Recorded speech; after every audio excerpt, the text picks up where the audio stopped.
Okay, guys. Hey. Welcome everyone. Now, the stream might be, uh, really buggy tonight, so, uh, keep that in mind. Hey, Amadeus. How are you?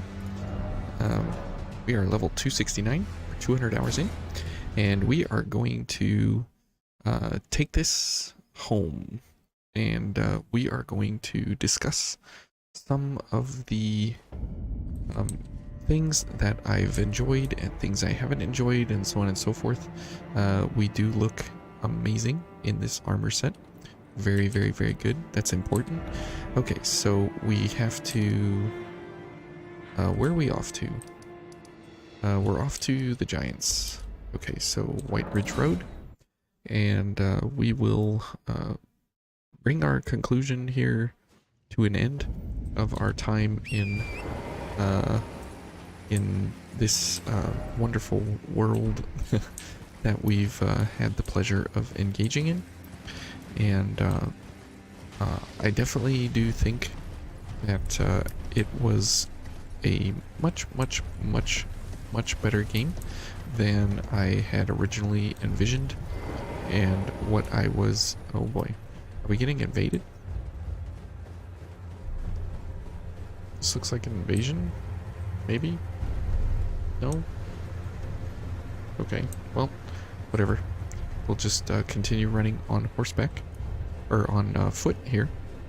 And so one thing I have really enjoyed is the variety of weapons, the variety of armor, the variety of enemies, the variety of landscapes, and the places to go, and the things to do, and the amount of secrets that we have in the game overall, everywhere.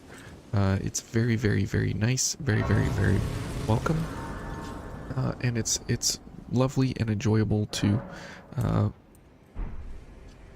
actually experience everything that the game has to offer in such a big way.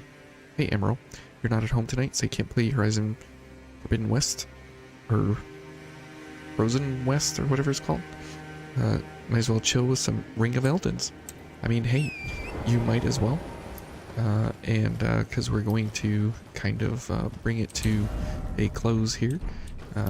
And I don't know what the endings are and everything. I know everybody had all these grand ideas of what kind of endings we need to go for and what we need to be doing and so on and so forth. I don't know if that's actually going to be something we'll actually be able to figure out or do, because I think it's time to kind of put the game to rest, in a sense, just because of the fact that you know, it's a great game. I think we've seen just about everything that we're going to be offered through the game, and everything that it is going to be expected of us.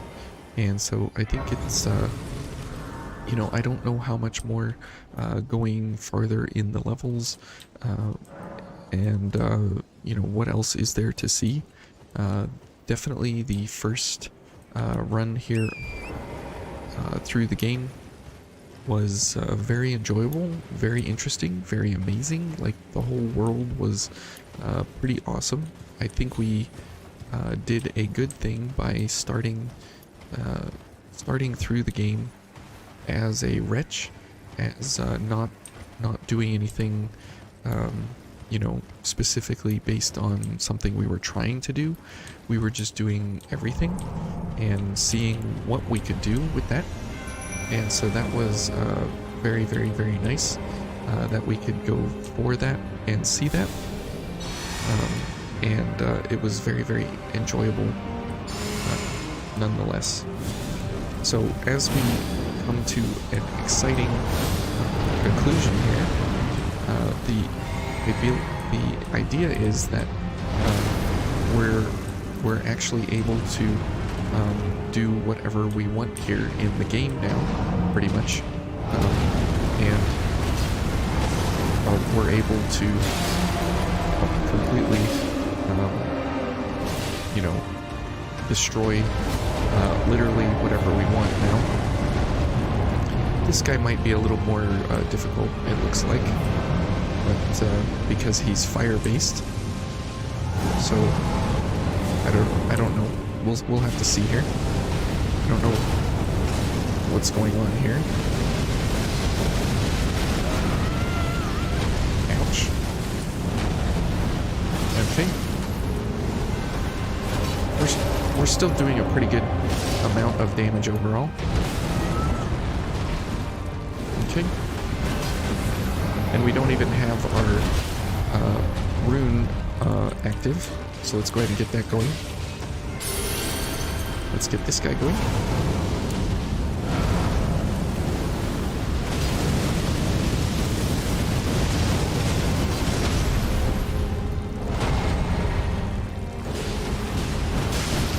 Alright. And there goes the giant. Okay. Oops.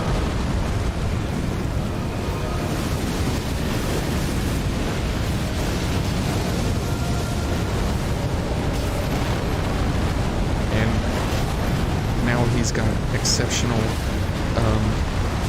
you know, health resistance to our sword here. But that's completely fine. I'll just, sure, take that. That's fine. We're getting all our health back. And this is the part of the game where I just kind of realized that I can kind of do whatever I want, and it kind of doesn't matter, because we're just constantly able to do whatever we want here. And we'll get all our health back here. Okay.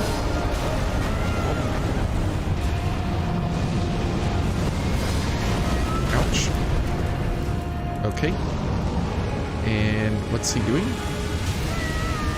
Oh boy. Oh, and we died. Hey, Hey, Johnson, how are you? You probably won't be able to watch for a long time. That's okay. We're gonna be here for not too incredibly long. and he said he was gonna keep playing until max level. No, that's the thing, Emerald. I probably will play till max level. I just won't be streaming it anymore. I won't be taking this to that kind of level of you know, potential. And so the twins did okay.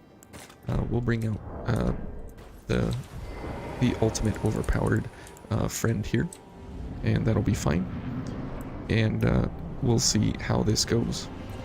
Okay, and that's the fun part about what we have here, and how this all goes, is that we can pretty much do what we want in the first phase. In the second phase, we do need to do a little more damage, but that's okay. We'll make it work here, and we probably should go for some of this. Okay, and we'll go for this too. Good. Okay, very nice. Oops.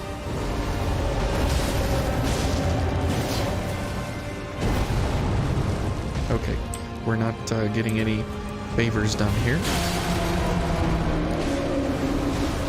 Okay. This is fun. Okay, and let's go for some damage here with the Dragon Breath. You're glad to catch a stream? It is the end of our second playthrough, because the first playthrough was pretty epic, and the second playthrough, since I figured out that this sword is completely broken pretty much, to allow me to do pretty much whatever I want at any time, then I figured it would be a lot of fun to see how we would do going through a second playthrough with playing this build and enjoying the crazy amount of ability that it has for us. And so I thought, well, why not? It'll be a lot of fun. Oh, okay. And so I think it'll be interesting to see how this all goes.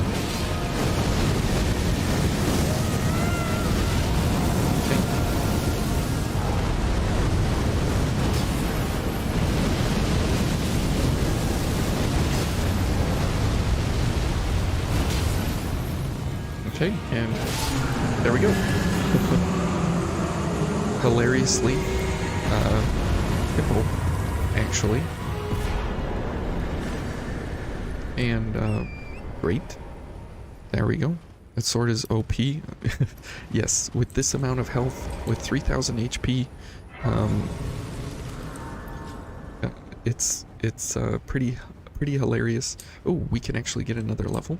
So why don't we go ahead and do that right now? I should still be live. Let's see. We're going for intelligence now. So this is our stat distribution here at the moment. Level 270, which is great. We're slowly making our way to max level.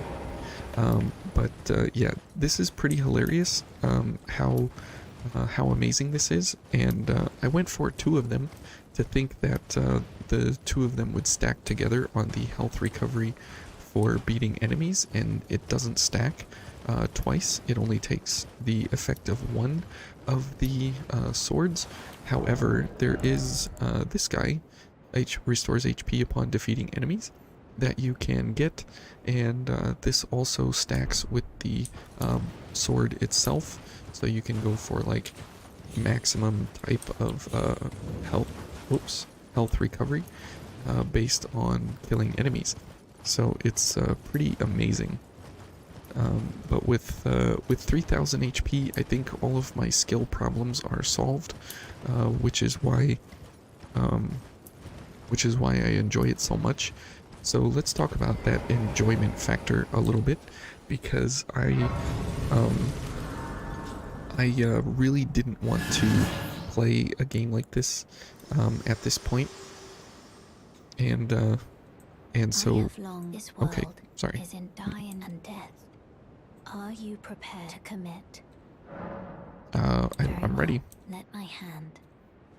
Okay, so I didn't really enjoy the game at all at the beginning, and then towards the end it just became like so much better, and I don't think I've seen this cutscene, so we're gonna watch it.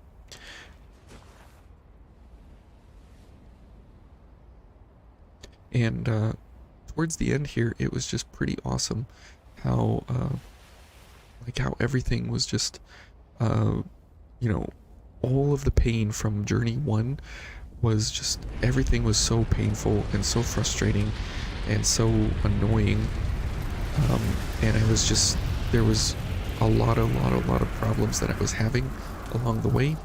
Some of it skill based, some of it just the game based, some of it just, you know, because of how the bosses are and whatever. And don't worry guys, we saved Melina the first time, so she'll always be saved in our hearts. But then the second time around here, I found it much more enjoyable because we were actually able to, yeah, portray us exactly that. My build is I cannot die, I will not die. You shall burn. And it was just really cool that we finally got to a place where all of my skill level doesn't mean anything anymore, which is great, and I can just continue playing and enjoying the game for what it is. And I really appreciate that about the game, and I think it's pretty awesome. For the sake of the new Lord. So I didn't get to that point though until about 180 hours in, and so I would say that if you're going for the game as the game is, definitely play it for some difficulty, but it does get to a point. Thank you for guiding me here. No problem. But it does get to a point where it's hilariously easy, which is I think, such a great turn of events in the game itself overall, and I'm just thrilled Who walks alongside flame that I was able to actually be part of, shall one day meet the road of destined death. to be a part of something like this kind of a journey. So very, very intriguing. Goodbye, Melina. Have a great life. I'll continue leveling up, don't you worry. Thank you for Epona and everything. And we saved you last time and you just ghosted us. So this time I felt it was necessary to burn her. And since we haven't seen this ending, you know, and these are the only two that we're gonna see, I think it's fitting. Okay, so now we have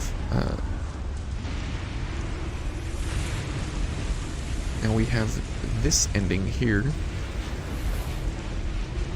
Sekiro and Dark Souls 3 had a better difficulty spike.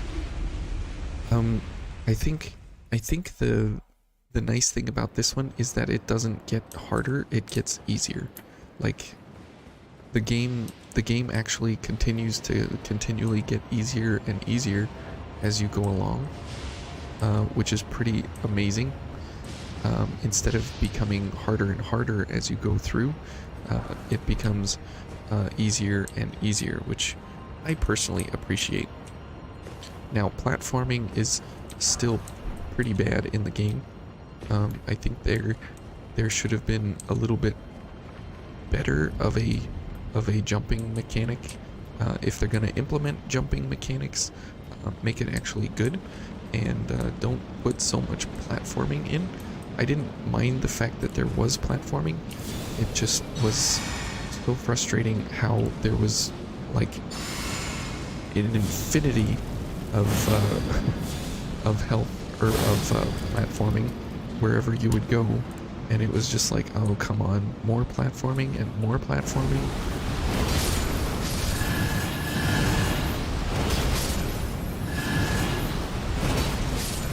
And this is just so much more enjoyable now that I don't have to actually be skilled at anything. I just push button and win. I really, really appreciate that, and I really, really love that. Oops. Okay.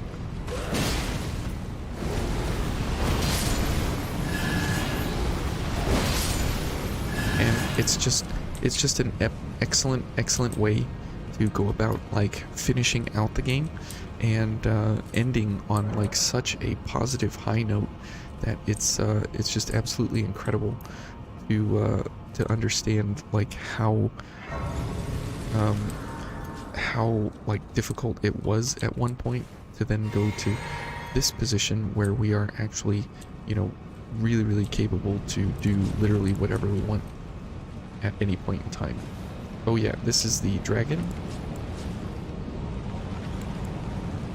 Okay, and he comes flying in. You like the jumping and the platforming? Okay, well, no insta-kill 2-tap combos. Yeah, that's what we had too much of in playthrough 1, which was ridiculous.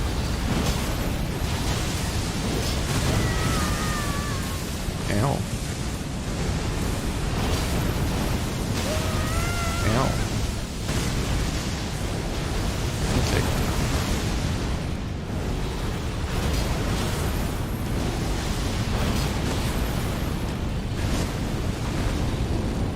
Okay.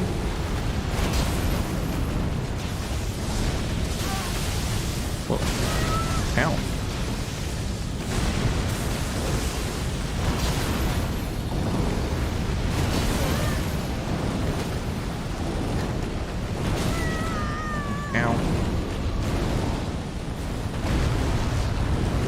I just can't get him to sit still here.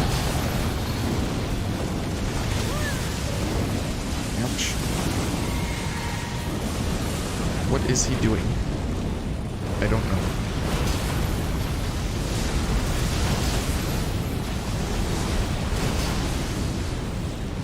Okay. Let's see if we can get in here.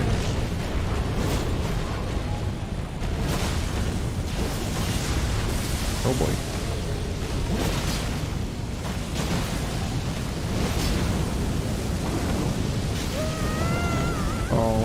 He got me with some fire. Ouch.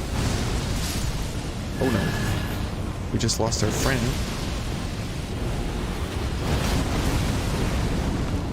Okay. Okay, this dragon has quite a bit of health here.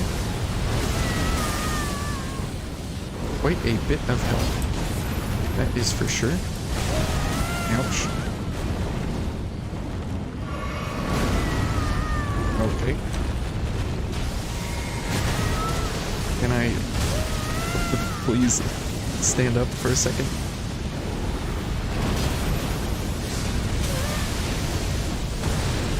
Okay. And let's go for some health here. Oh boy. Ouch. Okay. And he has an exceptional amount of HP here.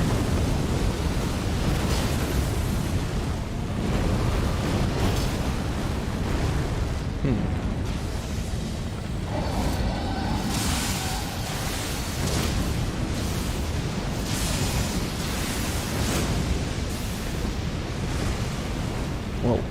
Okay, let's see if we can hit him from here. There we go. Okay. Well, that was fun. Getting smacked around by a giant dragon is always a good time. We didn't even get that much money for that. That's pretty sad. Secure... wait. My contacts are fogging up. What? Sekiro based a primary combat mechanic through jumping with precise, perilous attacks? Oh. Well, that's interesting. That is definitely not this game. Which can't be said about other Souls-likes with jumping. Yeah. This Souls-like with jumping is definitely painful in a lot of ways. For sure. Oh, we didn't even use our wondrous flask. Having dedicated jump button at all is huge motivation from Soft. In innovation. Oh yeah. Yeah, that is for sure. Yeah, we want to go with the Twiggy actually, we don't even really need to worry about our dying here, so we'll just keep going as is here.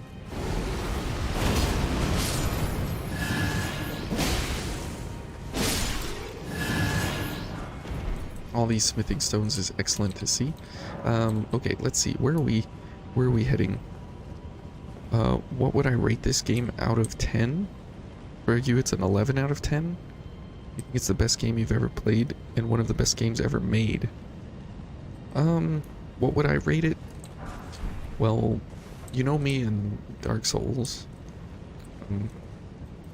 I think I would rate it probably like a 7 or an 8. Probably. I think the platforming is garbage.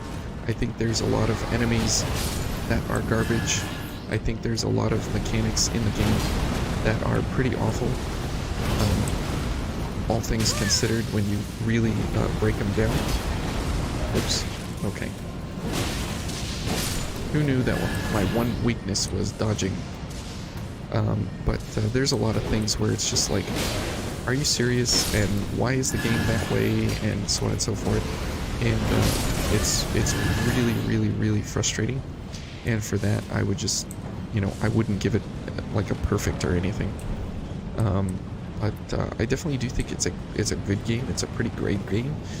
I've enjoyed it. I've enjoyed the experience. I think the new person experience though is now all gone, and that's where like I was getting the most of my enjoyment was from just being a new person, and I'm kind of sad that the allure of being new can't ever be experienced again. And but I guess that's just because of like what the game is and everything. Oops. Okay.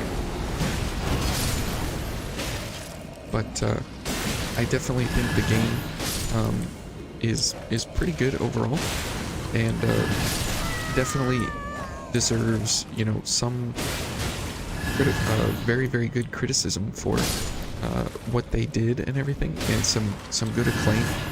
I definitely don't want to take that away from it, but I feel like once that first experience goes out the window, at least for me, like now I know where where a lot of things are and what we're doing and so on and so forth, and it's kind of like a lot of that, you know, beginnings idea, like it's all gone.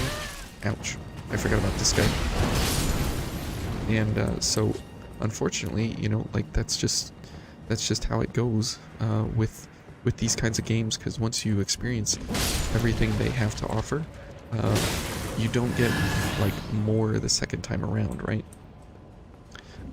But I really did enjoy it, and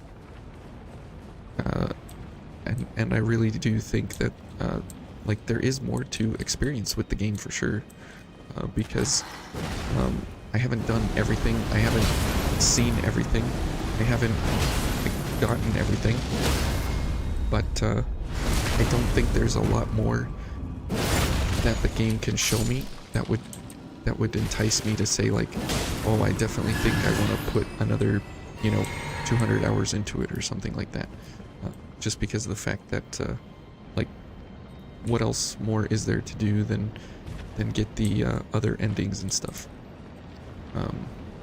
But that's just kind of what I think about it, and yeah, definitely considering what Dark Souls 1 was, I was like sad to play that.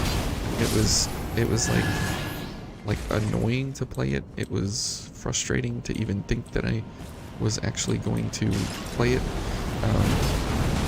and just didn't enjoy it at all. And this game, though, definitely took it to a different place than what I was expecting, and I really think it improved on everything I hated from that game.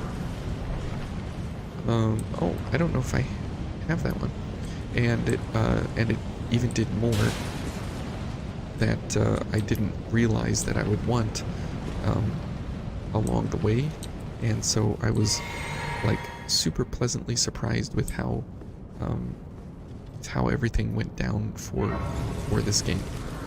So all things considered, you know, like I'm pretty happy with where we came, and now going through the second one, I literally steamrolled everything in like an hour or two, and there was no real difficulty. Yeah, sure, we'll bring Bernal along, and that was kind of bizarre that it was like, oh, we died, who cares, I'll just run back in there and kill everything again. So this will definitely be interesting in here to see how this goes, and see how this fight will happen, because the fat boy is extra awful, and we'll see just how this happens overall here, because you never know how awful this thing can go when you are expecting something a certain way.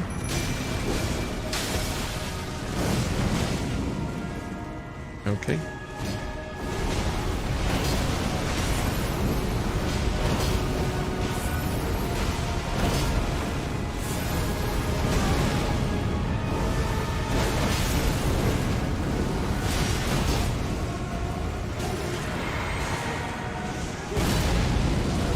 Okay.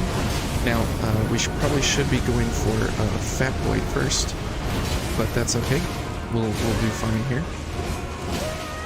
Okay, can I get an attack, please? Ow. Oh, that hurts.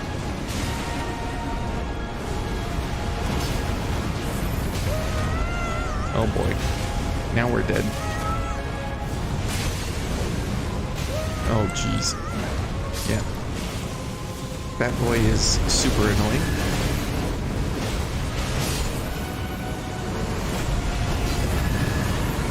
Okay. Good enough. Where is the next one? Hello? There you are.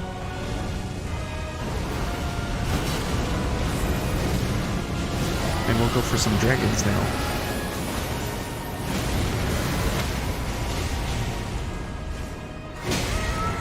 Ow. Where did you come from?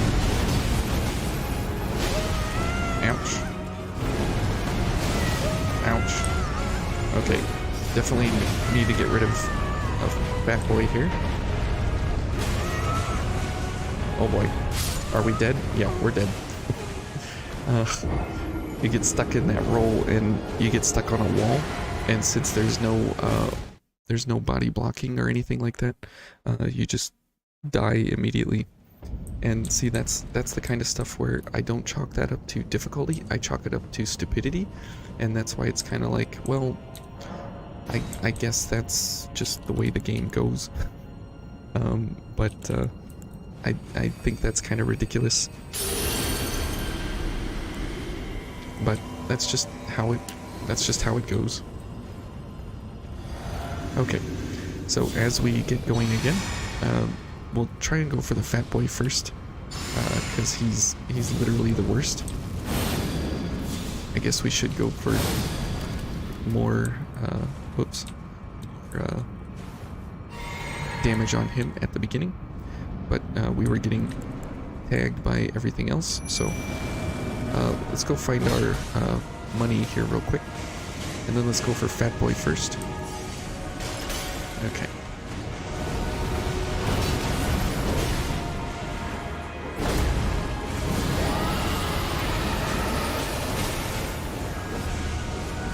Wow, he's so fat.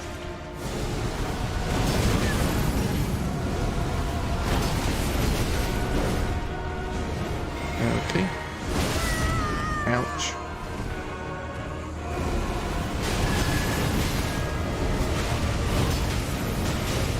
Okay. Almost there. Oh boy, here we go. Okay, good. Okay, super luck. Let's go for another one of these. And let's go for these.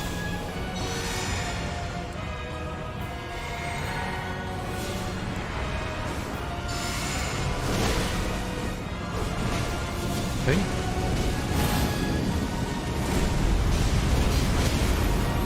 And go flame go.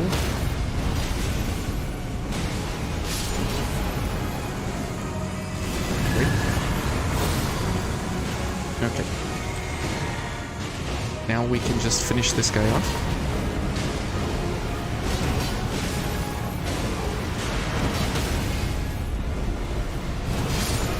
There we go.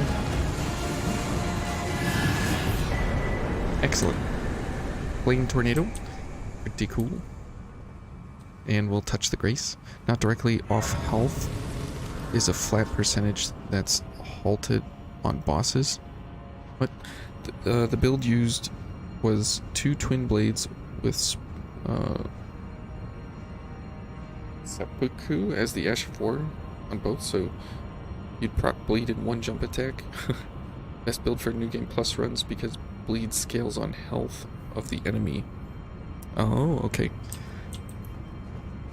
Well, that's interesting. I didn't know that. So there is a second variant of this entire setup here. Let me show you that I kind of have been playing with, but it is dependent on fire damage from 2 great stars. And let me see if I can scroll. And because these two do blood, and we have the gift on here called Eruption, it's pretty cool. Oh, we can get another level. It's pretty cool that the fire from the gift itself will heal you as well. The The problem being that you have to actually hit the enemy straight up. It's not as effective as the other sword that we were using, but it's pretty amazing if you can actually hit an enemy square on to actually do the damage that you need to. And let's see if we can find this guy here. Sure. Oh, whoops. Okay, we took some damage. That's good.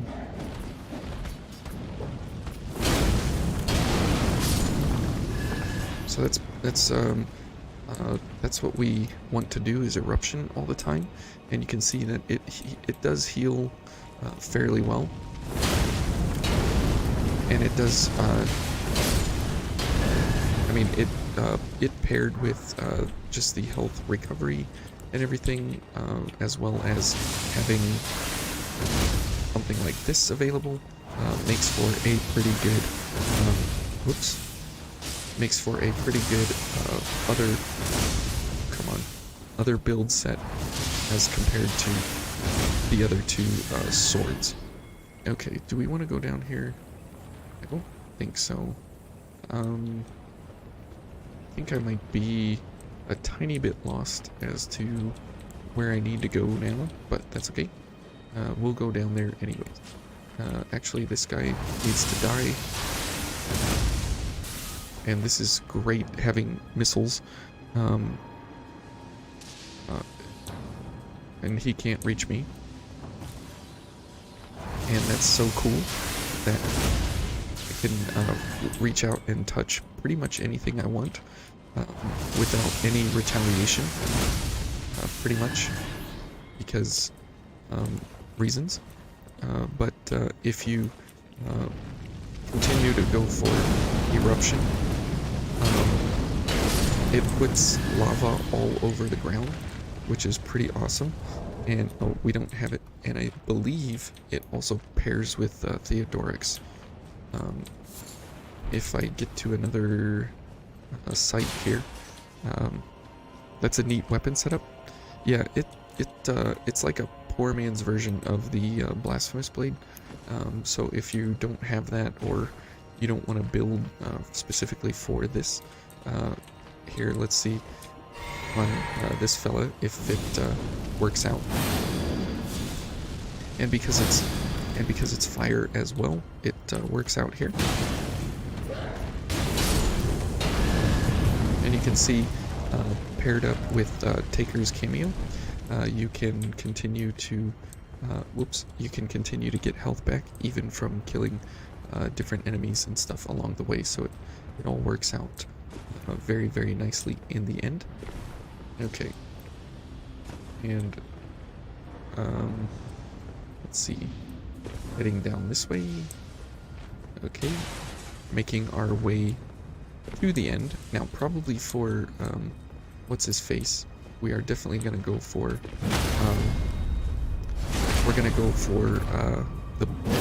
the two swords setup and everything, just because I want to not die a sorry sad death, but we will continue with that build. But also here with this guy, going for the Blasphemous Blade is like absolutely the thing you want to do.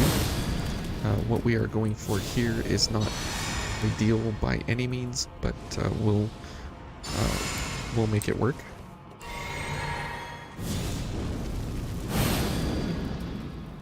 Okay, and I guess we'll go for this, and we'll try the cheese we had before.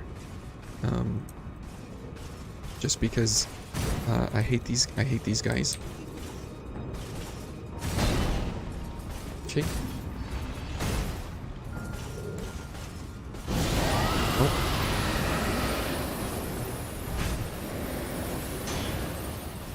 Oh, he knows the cheese, I guess.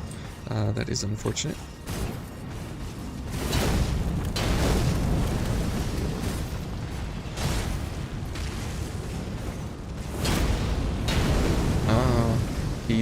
He's smart to my game here.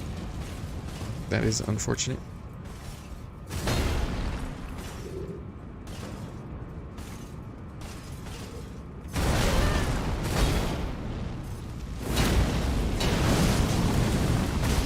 and we're healing. Oops. Ouch. Yeah, this is not working as well as what we had before.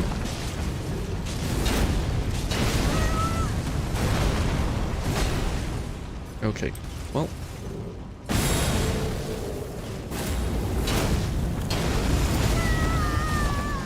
Ow. Okay, let's just go ahead and heal. Let's do that. Okay, these guys are a pain in my buttocks all the time. The reach around. Okay.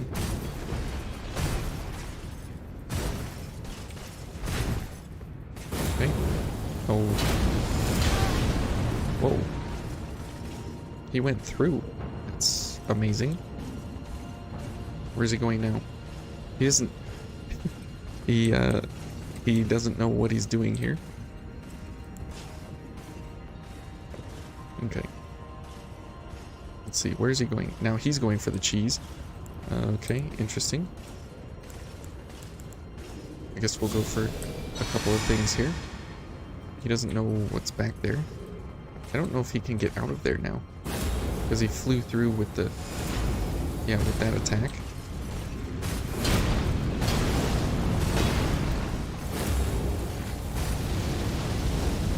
That might kill me.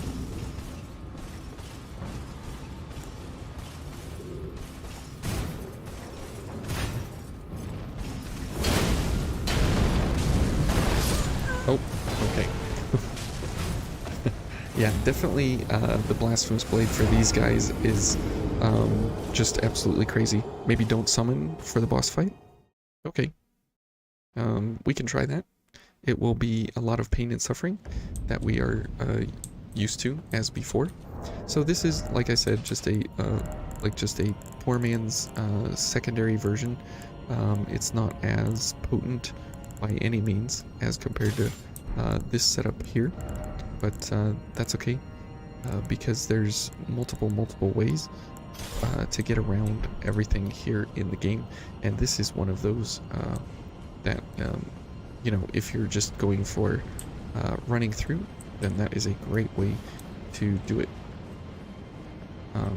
as well as what we are doing here.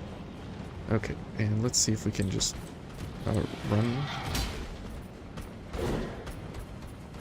Okay, I would not prefer to engage almost anything. It would be nice to just run. Okay.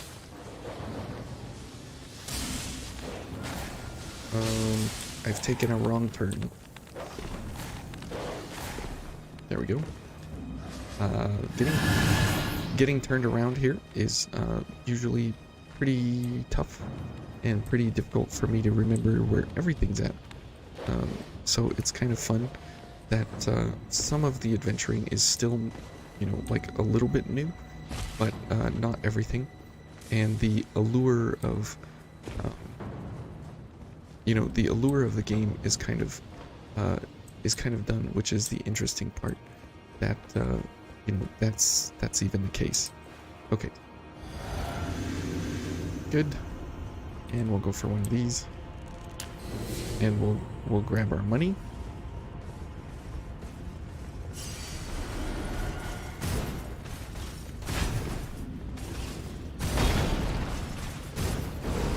Oh. So he can't fit through there. Interesting. The damage is crazy for this guy. Look at that fire. That's ridiculous. Oh, he hit me somehow.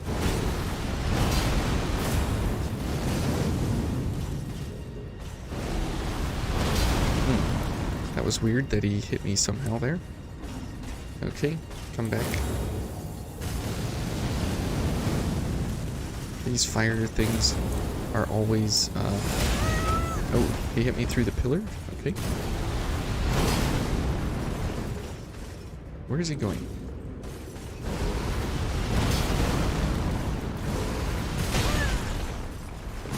Alright.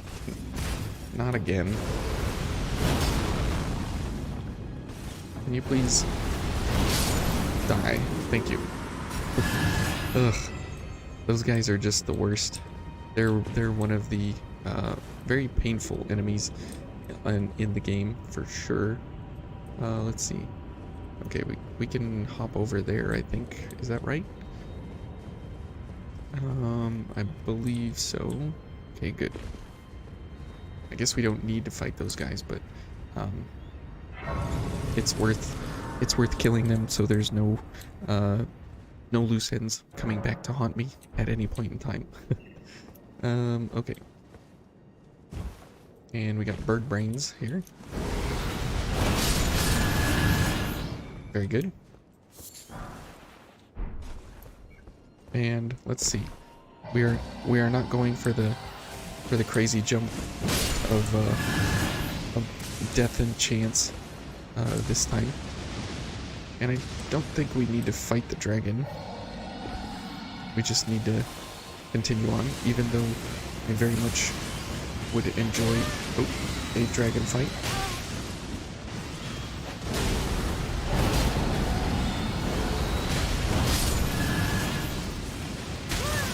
Ouch. Okay, lightning hurts. Lightning hurts very much.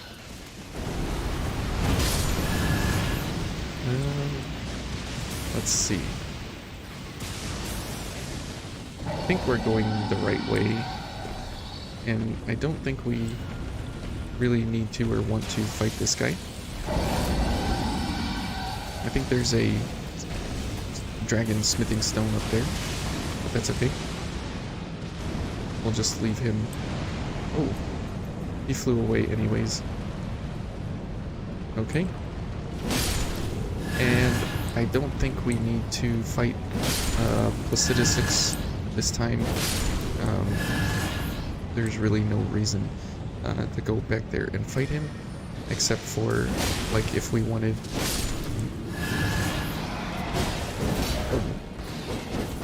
Whoa, dude, chill. If we wanted to go for some kind of different weapon or whatever. Okay. This is such a great weapon.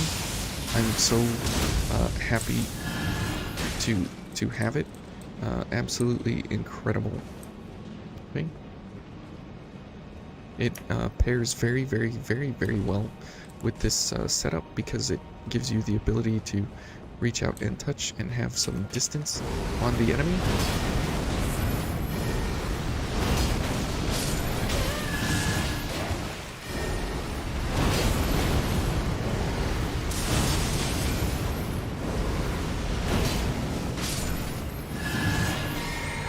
And we still have a pretty decent amount of HP without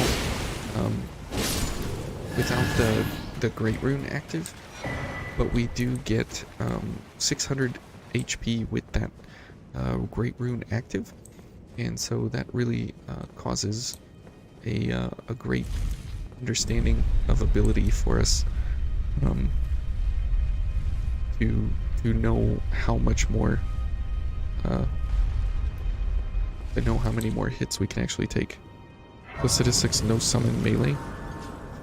No, I'm not doing this for like skill or anything. Remember that. I do this for fun, to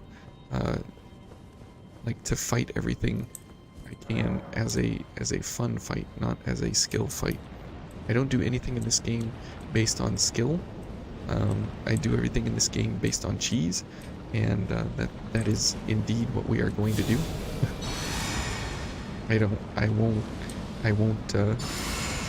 subject myself to any skill-based play if I don't have to. Okay. I think we'll go for the Great Rune here. And let's see what this does to her. Yeah, not very much. That's okay.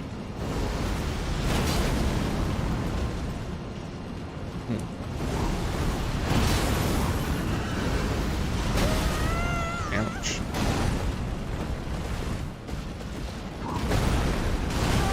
Ow.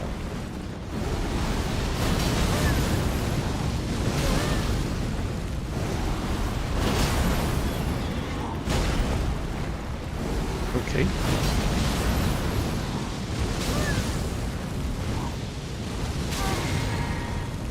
Okay.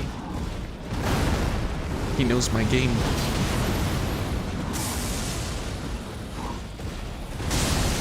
Wow. Oh. Okay.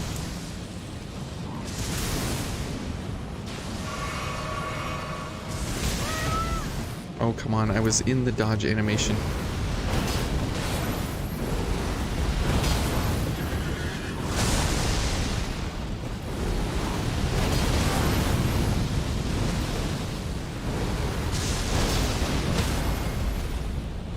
Okay. Good.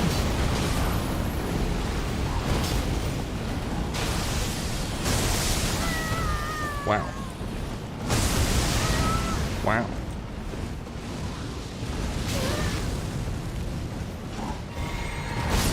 Okay. He's on to me.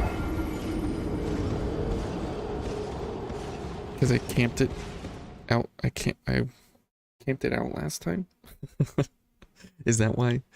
Is that why I was unfortunate last time? Because I just ran around in circles and didn't do much? That could very well be. Okay, let's try this again. And this is where, you know, some of this does fall flat, right? Just because of, like, the mobility issues. That's where things kind of go south pretty quickly, is not being able to actually run around. Oh. Ow. Ow. That is an insane amount of damage. Okay, we dodged backwards and the flames still got us. The attacks that send you flying the opposite direction as they should is always a treat.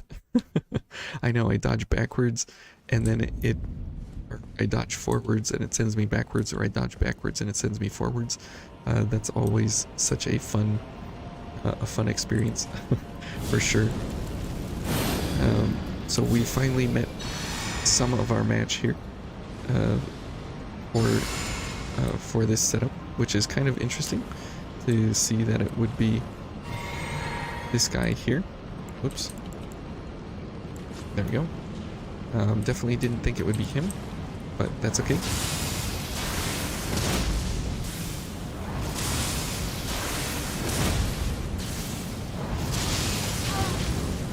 Wow.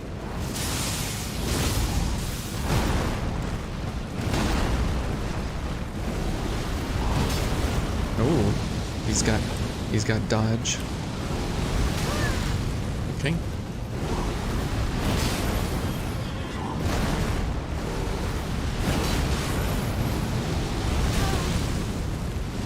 You need to stop with those fireballs.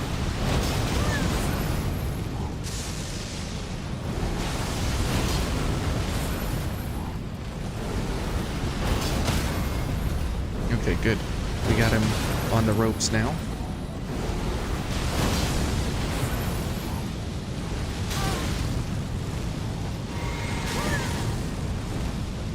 Man, he just loves those fireballs.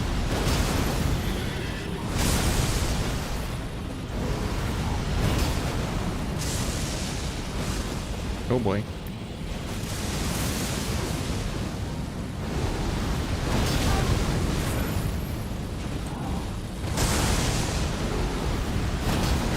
Ooh. Ouch.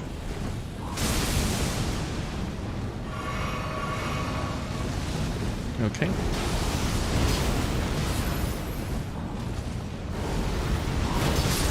Yay. How much money? Okay, not an incredibly huge amount of money, but okay. Alright, and you want me to do this, let's see. Yeah, we don't have anything, so let's head back. Oh, I can't. Actually, we'll probably be dead anyways fairly quickly, so let's just head in Not a problem for us here. Okay, and let's do this. And let's see, we'll get this going. Okay, so no summons here. Okay, no promises. We'll definitely give it a try, and we'll see how it goes. Okay, definitely going to be a challenge, that is for sure. Actually, here we want this. Okay, let's go Garank.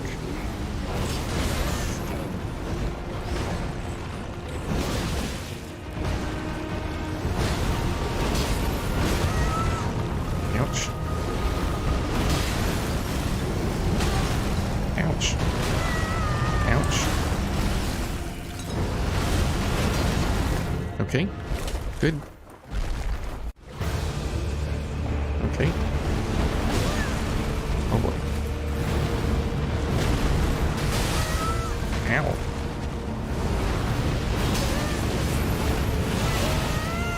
Oh man. Okay. Dead instantaneously. Excellent. How did a draconic tree sentinel even get here? Well, you know, it got here because game. Garank shouldn't be too bad without summons. Malakath is big on AoE.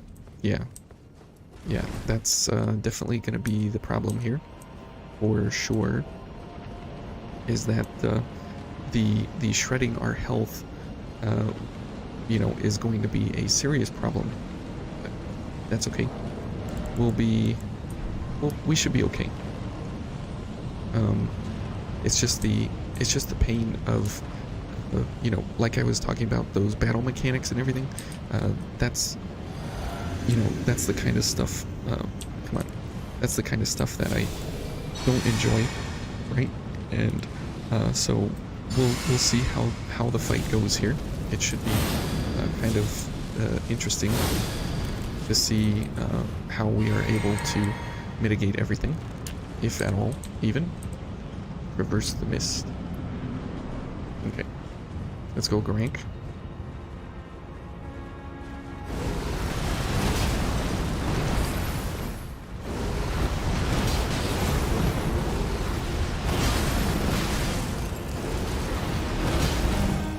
Okay, well that was quick.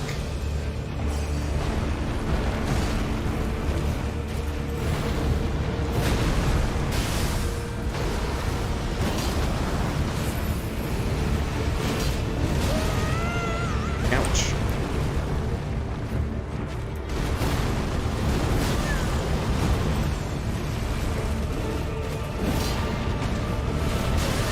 Oh man.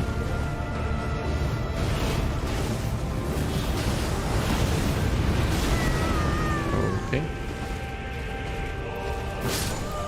Okay. And why are we doing this without summons?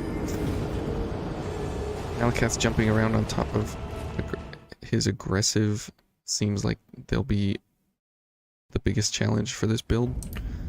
Well, the build does include summons, so I don't know why we would nerf ourselves immediately by going for something that, you know, again, what's the point of doing it for difficulty when you can do it for ease and happiness and take away all of the pain of what the game has to offer and actually do it as an enjoyable run. So I'm going to do this my way. So sorry, 911, call me a coward or whatever, but that's you know, I've said it time and time again. I play the game to enjoy myself, have fun, and we need to finish. We're not doing this for any kind of actual challenge of any kind. And so here we go. You wonder what he was about to do? He was about to kill me. That's what he was about to do. He's always about to kill me. Okay. Good. And now on to the real meat. Oh, there he is.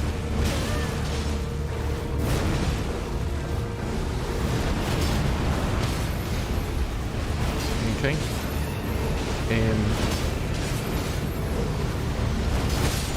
that's why I enjoy that's exactly why I enjoy the build the way it is with the summon, of any kind of summon, because it makes it hilariously great, in all kinds of ways. Wait, did we see this? Yeah, we saw this. Because it's a challenge, you gotta experience it like a true gamer. I'm not a gamer. I'm an engineer. And if I find that there's a way to do something the easy way, then that's what I'm going to do. Why do it the hard way when you don't have to? That makes no sense to me, to do something the hard way. Your way what? Playing a video game the way you want? I know, sue me. So, you know, let's go back and get our money. But that's why I enjoy this so much more the second time around, because we have all the tools in place, whereas the first time we were stunted by like literally everything. Like the game was just like, no, you're not allowed to do anything, and we are going to stunt everything you are gonna want to try and do. And now we have all the tools, and we love all the tools, and having the tools makes for a great fun experience. And look at us going through levels like crazy here. It's awesome. And now we can go fight Mr. Know All the Things, and see what he's got for us, and then we'll be heading into our blissful wondering of the end. And you know, if I was to replay the game, I think I like from scratch, never playing it before, I think I would do it exactly the way I did, all over again for the maximum enjoyment. A blind first run that you know, literally is as a wretch, having nothing and experiencing everything, finding everything, trying just to find that one more thing that allows you that little bit more of an edge. And I definitely think that was the like most appropriate kind of way to go about engaging with this game, specifically this game. I wouldn't say that for every game out there, or you know, for a lot of things, but definitely for this game specifically, that was like an incredible experience to just do everything blind the first time, not knowing anything, not understanding anything, not you know, figuring anything out, and just doing everything like straight up for first time. I think that was definitely a great way to go about it, for sure. Let's get one of these going, and let's get our magic going here, and let's bring out our friend. And you did? Okay. To become Elden Lord, it's a sad state of affairs. I commend your spirit, but alas, none shall take the throne. I think I will. There's high hopes for us. Okay. We continue to strive. Alright. Wow, okay. Absolute shredding. Sorry. You can get up. Okay, never mind. You can maybe get up? There you go. Okay, well. Goodbye. Well, that was fun. A tarnished cannot become a lord. No? Well, Not even you well, we're gonna do it. cannot kill a god. We'll see about that. We shall see about that. Okay, let's get the grace here, and then let's head on towards the end of the game. And this is where, ooh, 450,000 monies. Still as greedy as ever, but it's really great how in this like point of the game you can actually farm effectively. You can kill bosses easily. You don't have to like, it makes the farming for levels way nicer and way more enjoyable, instead of like going to the underground and just farming the same spot over and over and over and over. This at least has a lot of variety with how you engage with the bosses and different things, and it makes for a really, really great time getting the levels. It actually makes leveling very, very fun, very, very enjoyable. Your favorite fight against Gideon you've seen is to one-shot him with Unending Frenzy, a grab attack that only works on other player model characters like him. Oh. Engineer gaming. That's exactly what I enjoy about this. Inescapable Frenzy. Oh, okay. Yeah. The one where you like hold your head and jump forward or whatever. Yeah, that was an interesting kind of attack. Wasn't quite sure exactly what it was, but it's interesting for sure. Okay. And in we go. Okay, and we got Horaloo. Ouch. Ouch. Okay. Let's get everything going we can here. There we go.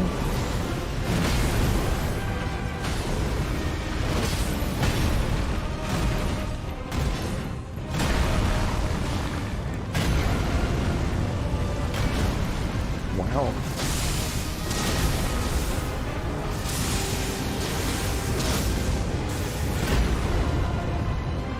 Wow, that's such a huge attack. Alright. Phase 2, boy.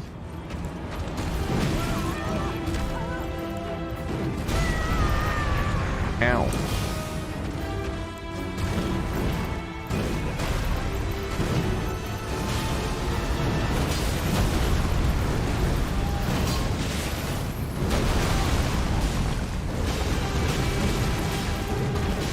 Okay. He's a little bit aggressive.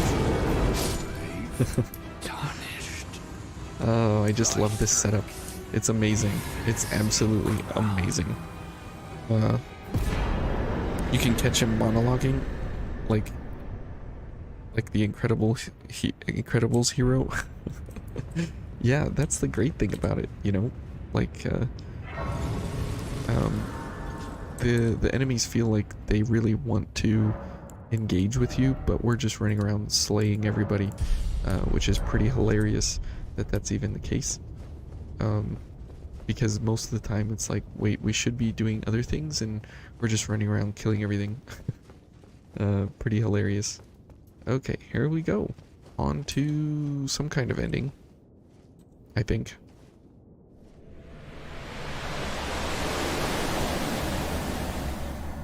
I wonder if we should bring out ourself as a friend, or just bring out this one. I guess we'll bring out this one.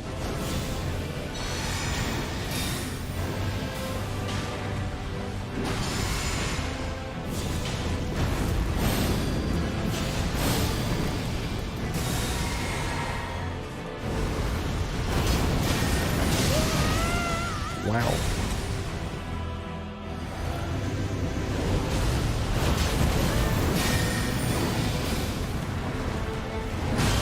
This guy has incredible damage.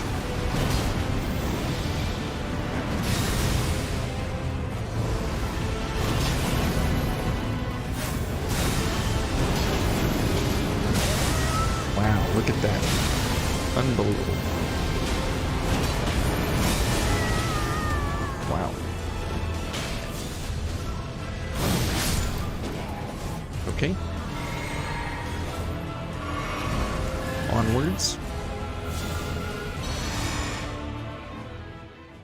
I wonder if Malakoth boss fight would be decent against Elden Beast, since you can do damage over time along with Tish.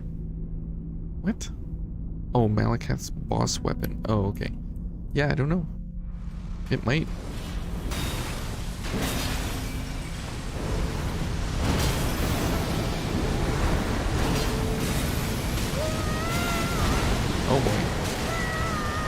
just getting burned to death.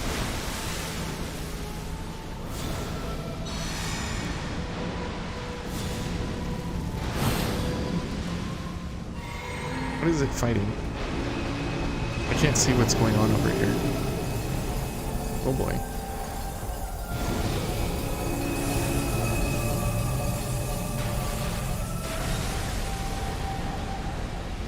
Where is this thing? There we go.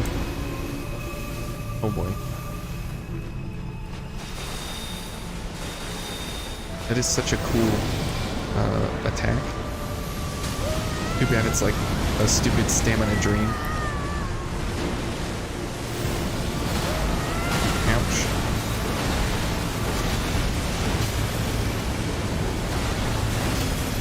This is so crazy how like big this thing is and like how it just ow. Where is it?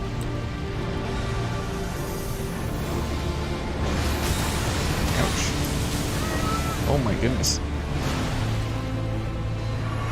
Okay. That's a little bit of damage there that we took. Honestly, seeing a boss dodge your attack because they want into jumping attack always looks a bit rad. That is true.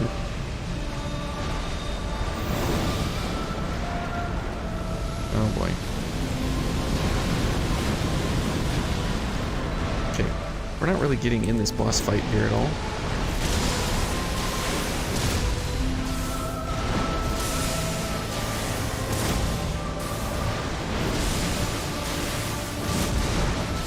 If it's going to be a million miles away, I will accommodate.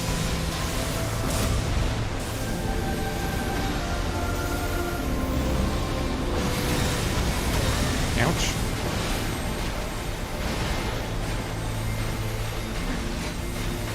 Oh boy. Are we dead? We might be dead. Nope.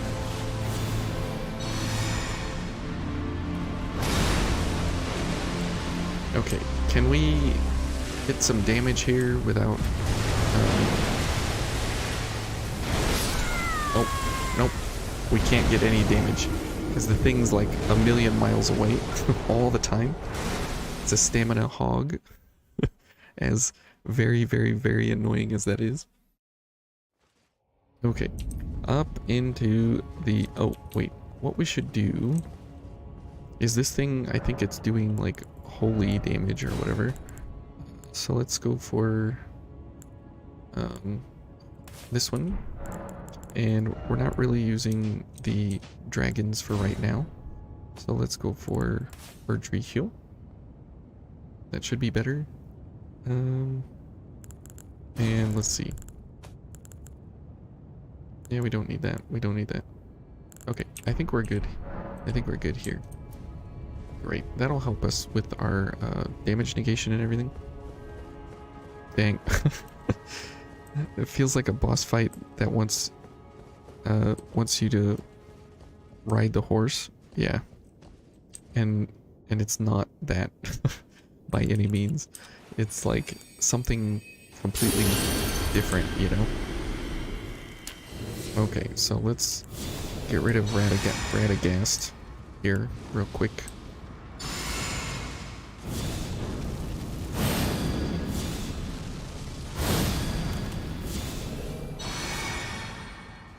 Okay.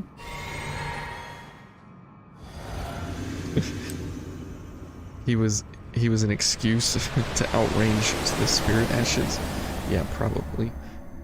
Probably that's a good point. All things considered. To watch cutscenes over and over.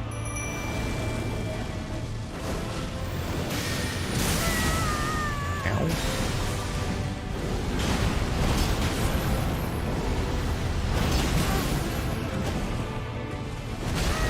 Ouch. Ouch. Whoa. Ouch. This dude does so much damage. It's crazy. Wow.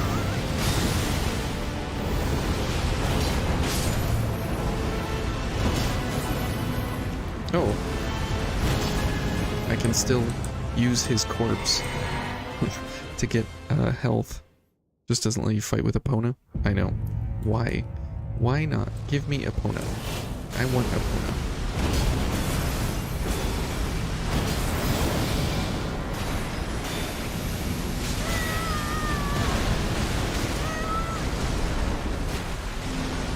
Okay.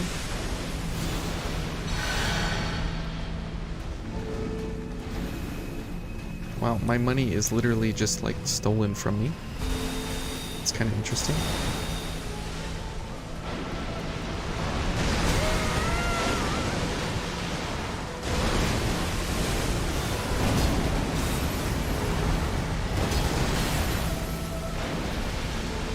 Man, this thing is just absolutely nuts. Can I hit it in the air? I can.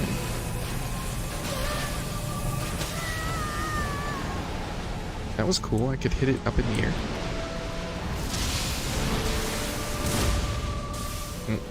Too far away, I guess.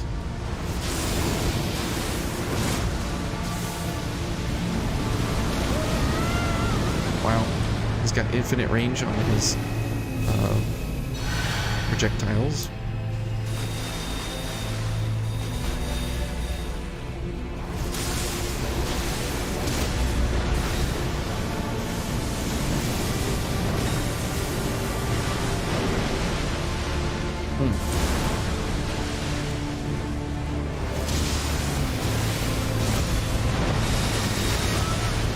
Good grief.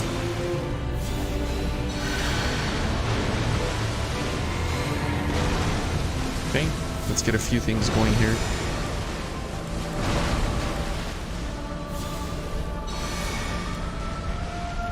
Okay.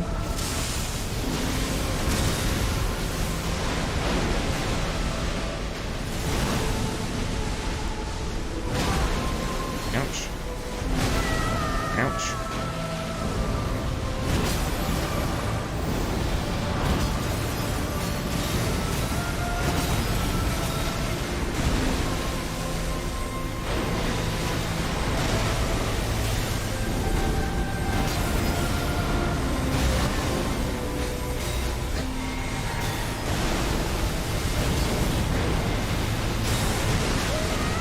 Wow, we're just getting tanked.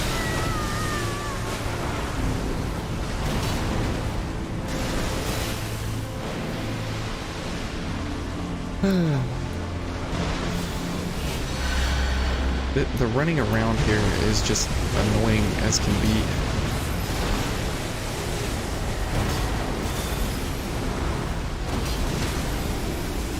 Yes.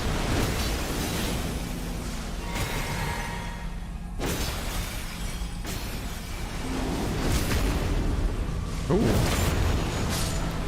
Interesting finish there. That was cool. Blessing of the Erd Tree for the win. Yeah. The last sword slam always gets you. Oh, really? You would like to poise tank everything someday? Hey, I mean, it works, you know, in very interesting, different kind of ways. Wow, we got 1.2 million out of that. That's nice, plus the 500,000. That's excellent. Got him. Y'all ever just forego timing and intricately design attack windows to poise tank and annihilate everything with L2s? I don't know what L2 is, but yeah.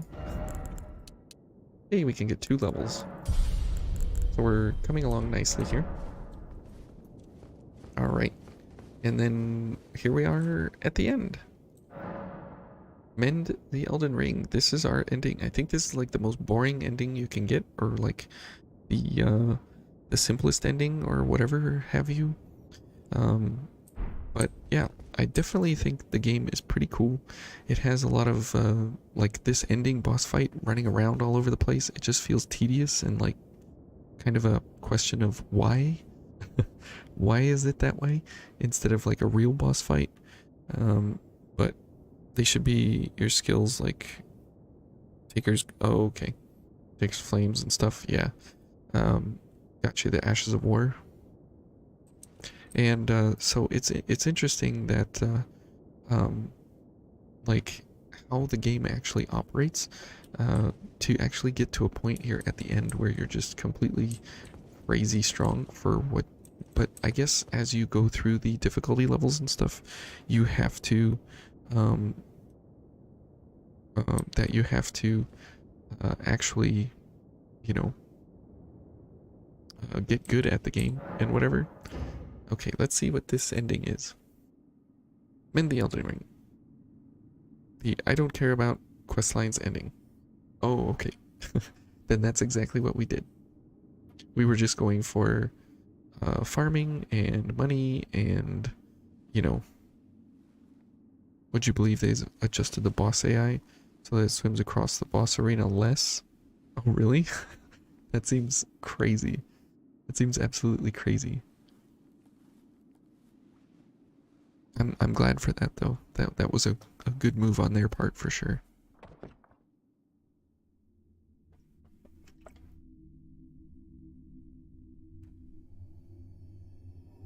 Like those kinds of boss mechanics and stuff that just don't make sense.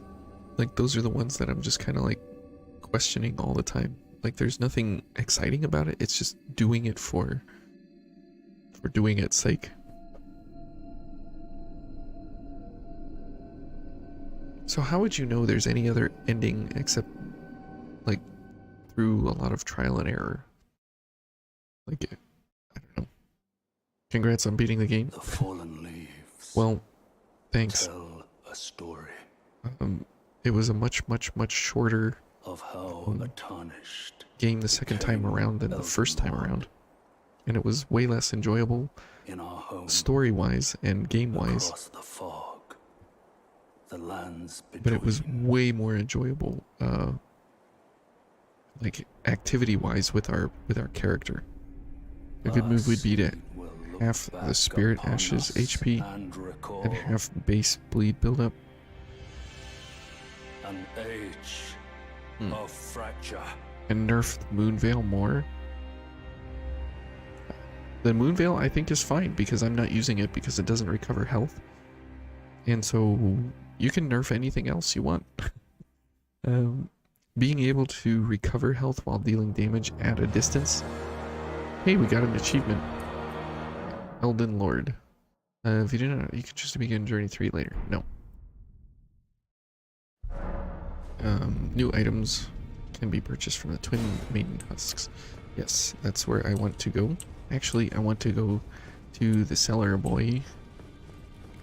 The mending runes all change this mending ending. You reach the end. You want to know what mending runes do? So you backed up your save. Oh. And did you get answers?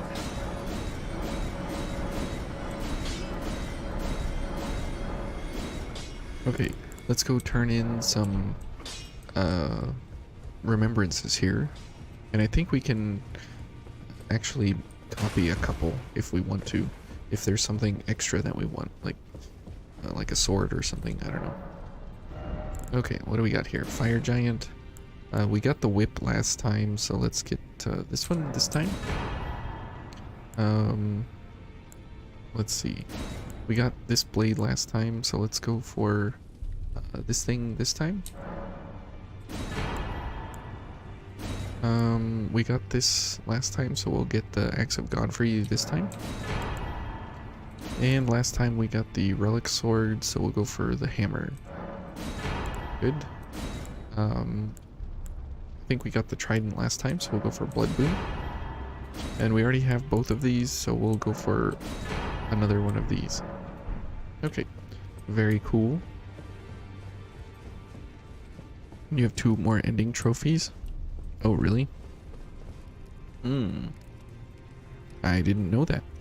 There's all kinds of endings that I'm sure that we'll need to look into, but again, I think this is kind of the end for what we're going into now. just because of the fact that, like, there's nothing more for the game to show me that's like, wow, I didn't know you could do that. And look at this and look at that and all these amazing things. So I think we'll, I mean, I definitely had a great time. Let's see, what are we trying to upgrade? There's probably something to upgrade. We've gotten a ton of weapons. We're starting to get a few more, actually. Oh yeah, here's the hammer. We should go ahead and upgrade this thing.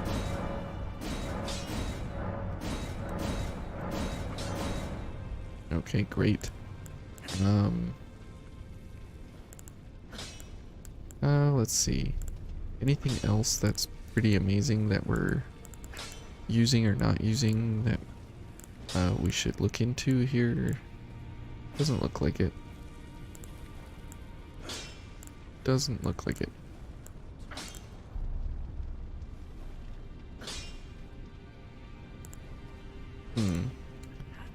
Okay, I think we're good on what weapons we're using and everything. So I really appreciate the game for the fact that they. Oh, I guess we should upgrade this guy. Okay, we need more money or more stones here. It's fine. I really do appreciate it in the game how they allowed you to keep all of your junk like all the time, and you can upgrade and go for things kind of at your leisure. It's very, very nice. Very, very appreciated that you can keep it all and you can continue upgrading and going for like really, really crazy powerful stuff, while at the same time you know, you can kind of do whatever you want. A giant seal, I don't think we need any of those. Shields, we don't really use shields too much, but yeah, I think we're good here. Let's go check out some of those other gifts that we got. Oh yeah, I beat the game and got Ronnie's ending. That is true. That is true. Let's remove that. Let's remove that. I guess we should keep the Erdtree heal whoops, on deck here. Let's see, where is that? So this is the thing we just got. Here's this other one. Let's go for that. Let's go for the pillars.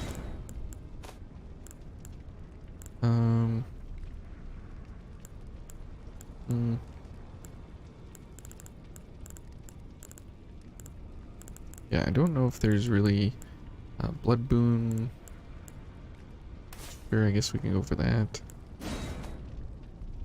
I mean, at this point, it really doesn't matter because, like, we're kind of here towards the end, anyways.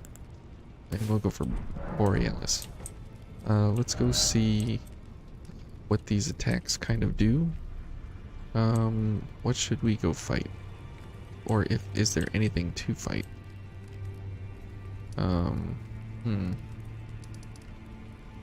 Well, I guess we could go fight, or actually, is there anything else extra that we want to get from the remembrances? Like an extra sword or something? Maybe another trident?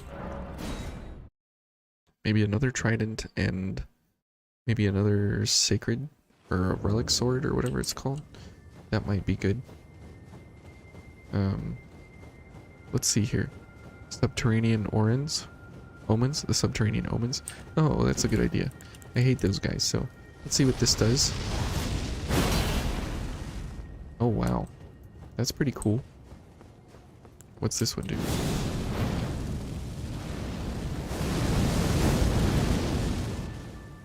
I don't know if I like that.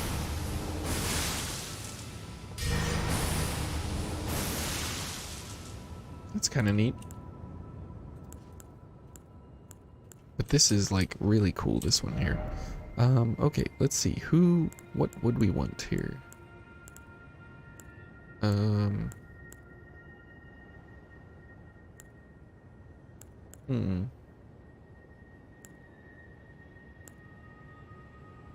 Hmm.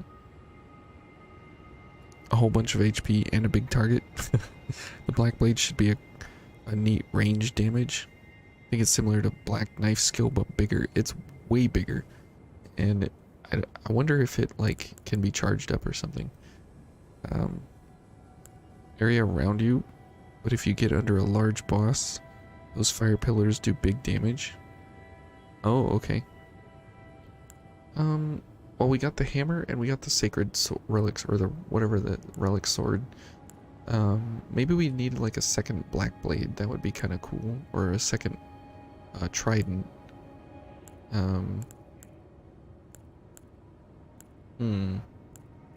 Yeah, I think we'll go for a second trident. Okay. Let's see, marker. Okay, and then let's go for a second black blade. Where is the other thing? Here we go. I don't know if this one actually works. I don't think it had remembrances, because I think it has different remembrances in it. So we'll get another trident, another black blade, and we'll see about what other things we can go for.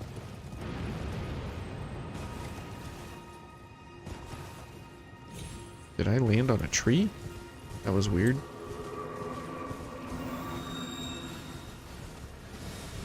Okay. So these will kind of be like our rewards for... Okay, we're gonna kill ourselves here. Because fall damage is so for real. Yep. Okay, well, that's great.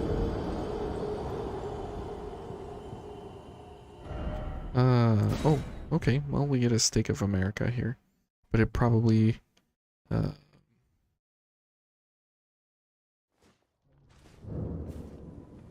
where did we end up? It was neutered, thus having no bell. Oh, okay. Ouch. That's not working for the demigod's remembrances. Ah, gotcha.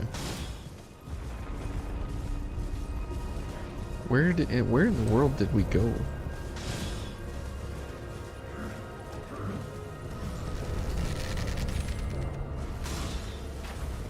Okay. We went like way far away somehow. That was a crazy death warp, if I ever did see one.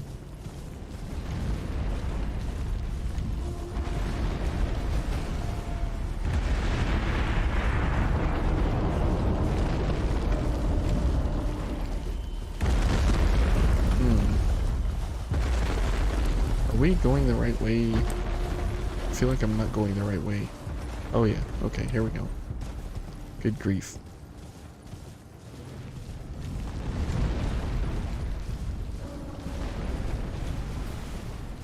And I don't know if our money's actually on the ground or up on, oh, it's up on the cliff. Okay. Figures. That definitely figures. But, so if I was to recommend this game, let's see, would I recommend it? Okay, we can get these ones. Let's get a black blade. Okay. Oops. If I was to recommend this game, I think I would recommend it for people who are looking for a great, like, adventure type game to experience once, and like go through and enjoy like everything the game has to offer. Like do almost like a 100% playthrough kind of, in a sense. Let's see, let's go from the up here and then we'll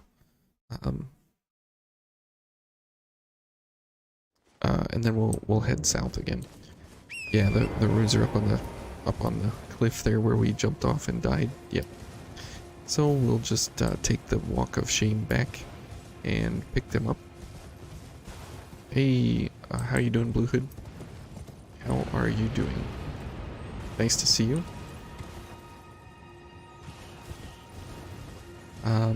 But yeah, I definitely don't think that it was a game that I would actually like continue like for a really long time beyond you know, the second journey here, for something that would be like enjoyable for like the farming and stuff. I think going through for bosses is way more enjoyable. Oh, where am I going? Is way more enjoyable than farming like that little area. Have I beaten all the bosses? Well, not all of them, but I beat most of them so far. Most of the story ones and everything. None of the like side things. Let's go for another Black Blade and another Trident. Okay, great. I think it's just it's such an interesting type of a game, all things considered. And I definitely think it has a lot of interesting things around it. You'll not be able to return to the present world of Journey 2. Begin Journey 3? Yep. But, I mean, getting to the third journey, getting a build like this, you know, understanding like the mechanics of the game and everything about it, I definitely think it's for, you know, it's a really great compilation of a game on how it wants you to develop and you know, in your understanding of what is actually going on in the different areas and arenas and everything. And so it's pretty awesome. But I still think like the platforming crap needs to be adjusted.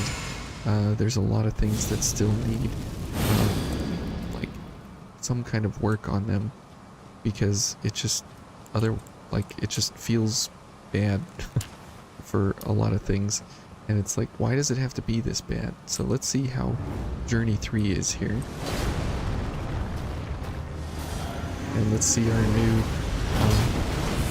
new weapons in effect here. Wow, that does some serious damage.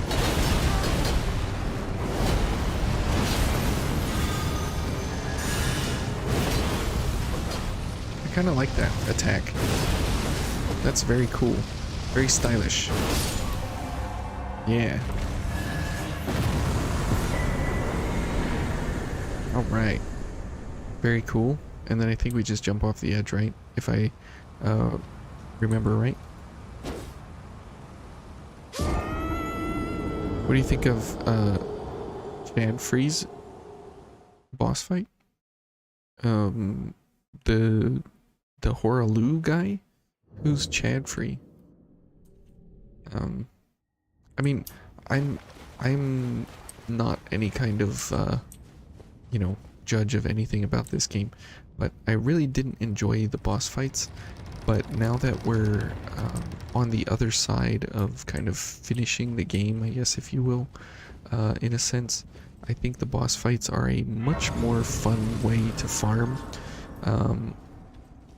I think they're a much more fun way to farm for money than fighting the enemies and farming that little area. I definitely think it's something that is much more normal, I guess, as a progression set, instead of going for, you know, something different. But for Chadfree, as you call him, I think the boss fight is like pretty good for the first phase, because you can actually see his attacks and dodge. But then the second phase, where he's just running around attacking you the whole time with no ability to like dodge anything, because you're constantly running out of stamina, it makes it kind of odd. Very odd of a fight, things considered. So I'm not exactly sure I enjoy the second phase, but the first phase is pretty fun.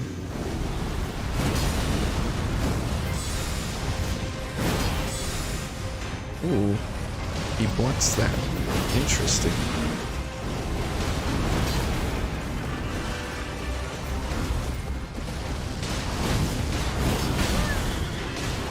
Yeah, take that. Well, this seems like our playthrough 2, Journey 2. Nothing extra interesting here, it looks like.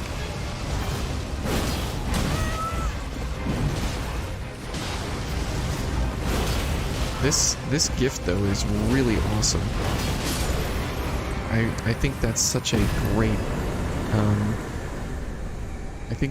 great extra attack to have along for the ride there. That's pretty amazing. Let's look at the Black Blade. What does this do? Destined Death. Oh yeah, this is this one. That's pretty cool. Now, I wish we could, like, do power stancing, or whatever you call it, with, like, different categories of weapons. Like, I think it would be really cool to do, like, one of these weapons paired up with, like, this guy, or something like that. Like, that would be really neat. Instead of, you know, oh, you have two different weapon types, then no, then there's nothing there that is actually useful for you. Like Hoarfrost Step. I don't know what Hoarfrost Step is. You think that's fair? Oh, okay. Well, he's Godfrey once. Oh, gotcha.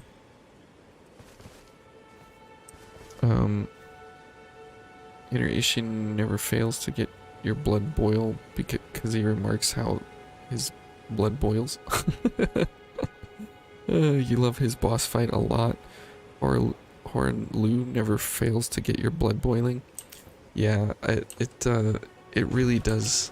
That second part of the fight is definitely something that's like, I don't know. It just doesn't feel fun. But the first part of the fight is very cool, very interesting, and very amazing how pretty balanced it is, because you can dodge the attacks, you can get hit by, you know, making mistakes, obviously, and whatever. But definitely I don't think that it's that the second part of the boss fight is like actually good. I would rather not play the second part. Like, if I could play the first part twice, like through an entire health bar and go through it twice, then I would definitely do that, because that would be very, very awesome. Okay, let's see how this Black Blade does versus Dragon Boy.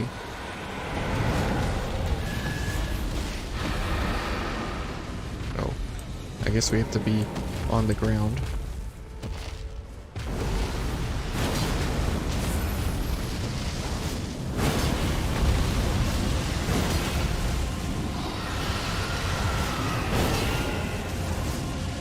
Ooh, you can continue using it if you have the stamina for it. That's pretty cool. Alright, buddy. Watch this. 1, 2. Okay, and we got hit.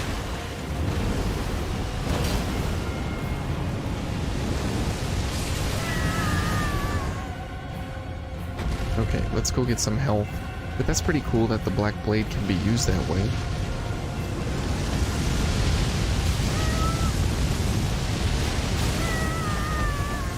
Okay.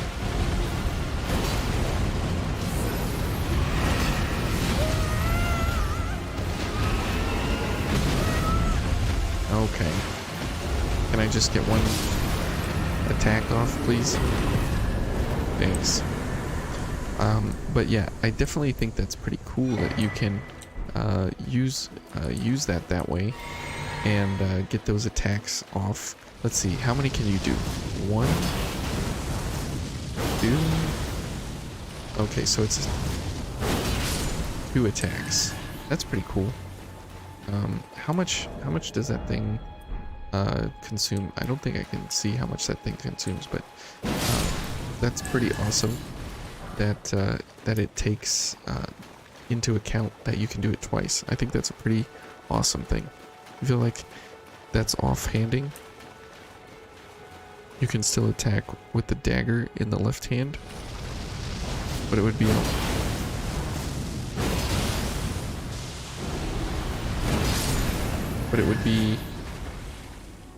a lot to make a unique attack for every weapon combo. Yeah, well, using the casters against the second phase is where the real fun begins. Is that so? Well, this is where the fun began for me, was just doing something like this over and over. That's where I started having fun. Was just being able to annihilate everything. Let's see what Crab Boy here has for sale.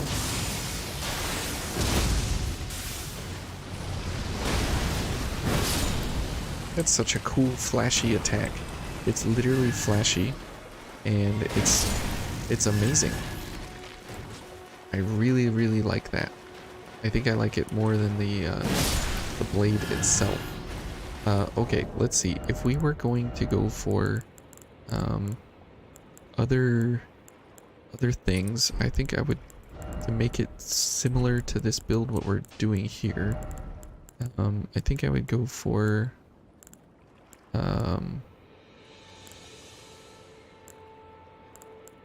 let's see. What would we go for? Maybe this guy. And then what would a good offhand be for some kind of ability that would grant us something? I don't think there's anything here that would be good for us, so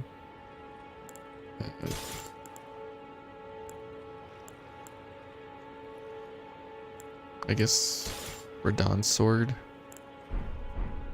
Okay, so if we went for something like this, I wonder. Yeah, we don't really get a whole lot more health or anything. That's kind of interesting.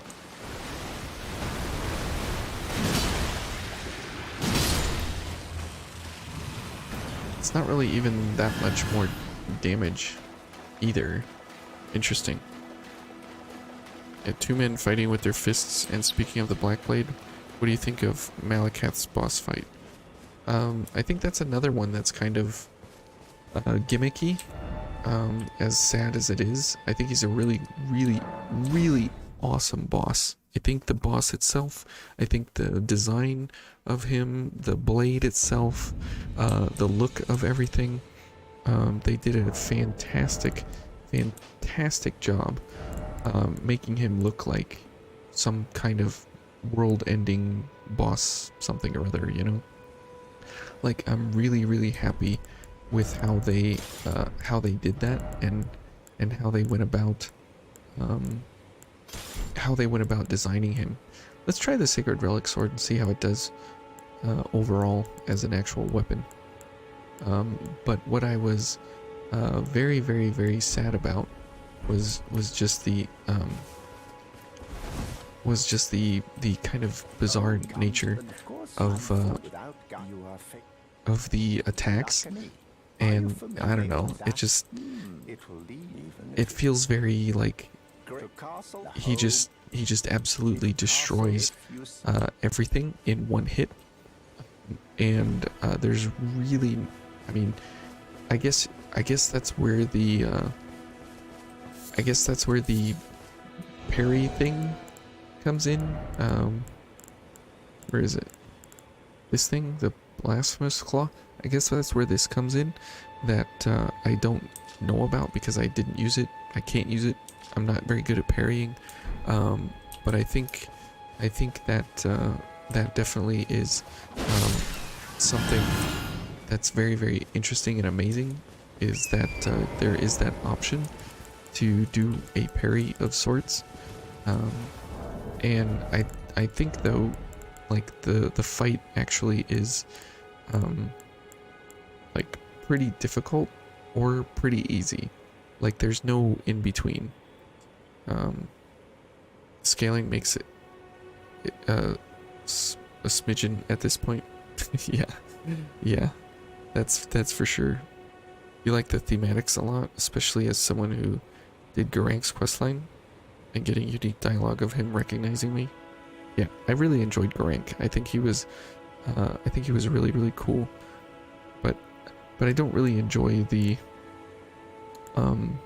like the I don't know. I just don't enjoy the fly around and jump around and do all the things and everything, and you're kind of powerless to have that same sort of mobility set. And that's the kind of stuff that makes me upset. It's like, well, if the boss is doing that, why can't I do something similar to that, or whatever? Why is that not the case? And that's the kind of stuff that just makes me angry with these kinds of games where you know, they make it like so imbalanced that you can't see straight, but then there's like a way to overcome it, not through skill really, but through like just actually what am I trying to say? You don't really win through skill, you just win through like overpowered stats and everything. And that's where it's kind of like, well, okay. Alright, this is now enjoyable for adventuring. That's pretty awesome.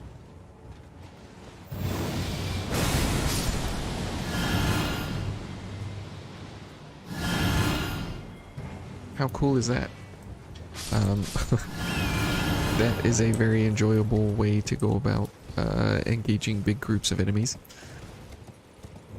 So we'll see how it does through here versus boss fights, because versus boss fights, right, you don't actually get really any benefit.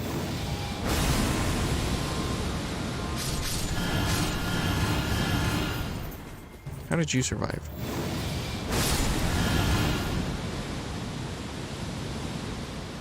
That's pretty cool. So would you prefer challenge less game with humanoid characters with your same skill set? No. So I do enjoy the fact that there are I do enjoy the fact that there are, you know, there are big bosses and, you know, big crazy battles and all of that. I really enjoy that. However, I think they need to be a little more grounded and with a little bit more of a diverse move pool, so that way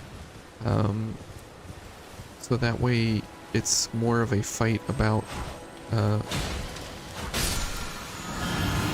like it's more of a fight about how you interact with that enemy, whoa, on the ground, instead of like, ow, instead of like, oh look, this boss can fly around and kill you in one hit.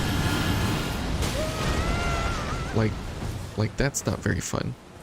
But what is fun is like engaging with a boss and like learning how to dodge around and everything, and how to actually play smartly. But I just don't think that you know, playing in such a way that just is like, well, once I find that one cheesy thing, then I'm gonna do that, is like smart. But that's what I chose to do here, just because of the fact that, like, you know, I want to win. I don't want to have like tons and tons of pain. Okay, so let's see here. Let's go for this, and then over this. We'll do about dual spears. How does that sound? Because we can. All right. Oh, I guess we should sit here at the missile for a second. My personal top 5 bosses. Let's see.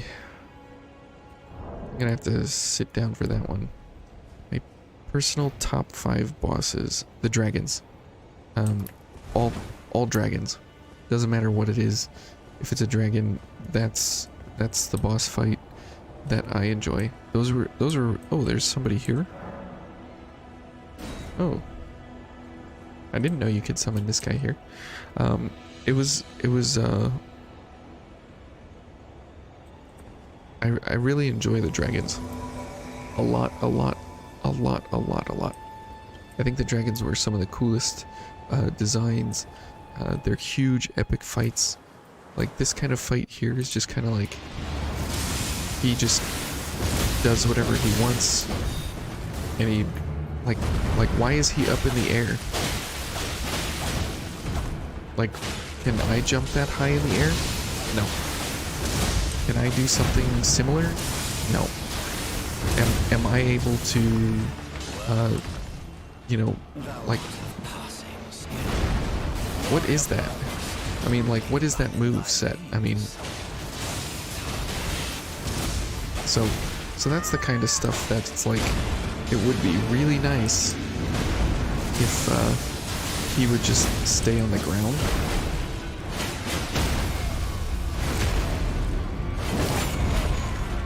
Instead of like all the jumping around and all the chaos. Yeah, but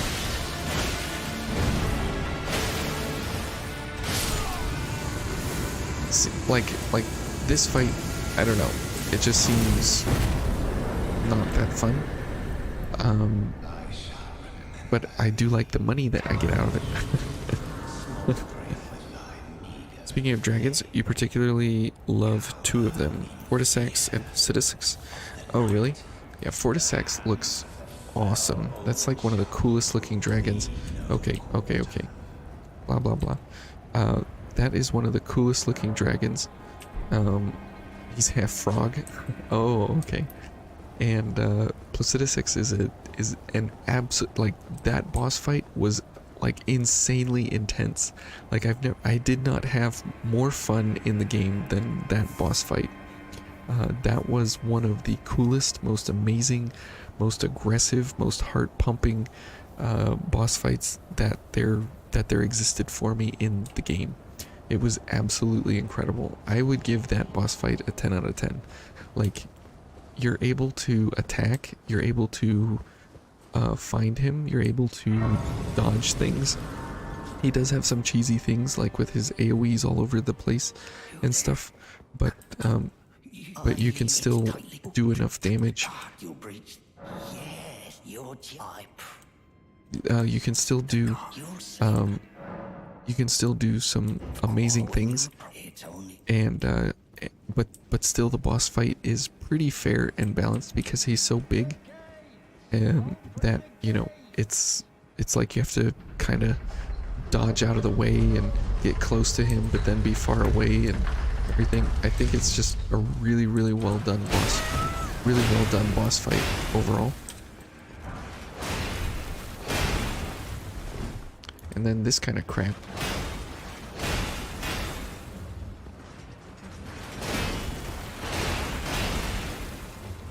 Okay. Good.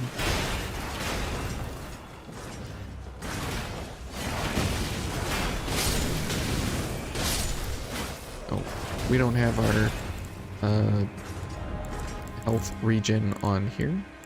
That could be a problem for us. There we go. But I definitely didn't really enjoy many of the boss fights. but I really, really, really, really did enjoy the dragons. The dragons are absolutely my top 1, 2, 3, 4, and 5, and everything in between. They were incredible. They were really, really incredible. So, into your top 5 in a descending order was Radon, Moog, Placidus, Malakath, and Godfrey. You actually like the Moog fight? Why? That seems like an oxymoron. Okay. Alright. Who is behind me? The Moog fight I thought was just complete trash. Like, absolute garbage. Like, zero fun.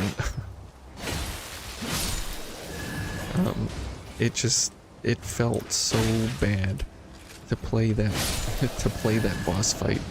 It just doesn't have, like, he has an unblockable attack that pretty much kills you. It's just, I don't know. That whole fight was pretty trashy. It just doesn't seem, I don't know. That's one of the boss fights that I could happily do without, but he gives you so much money that I have to go fight him. I have to. Ooh, a new weapon that I have to kill him that way because I do love money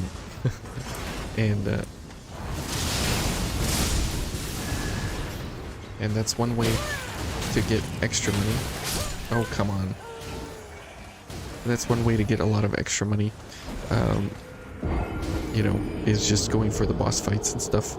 It's a lot of fun to get all that money, but going through some of the pain and the problem of how to get there, like, that just didn't seem enjoyable at all. All right.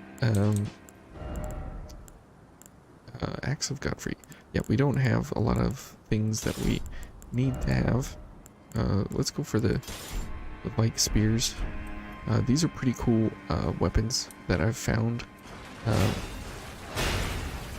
They don't do, you know, what the Blasphemous Blade does by any stretch of the imagination. Ouch. But they are still... Ugh. Alright, these idiots. Okay.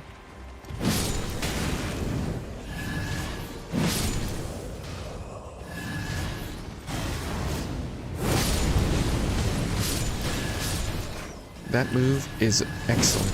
That is a very, very, very awesome move. That is... Whoops. That is pretty not well like advertised, I guess you could say. But it's such an amazing damage set that you can go for. It's pretty awesome. Frenzy Flame Thrust. Definitely a very, very cool move. Ouch. Ouch.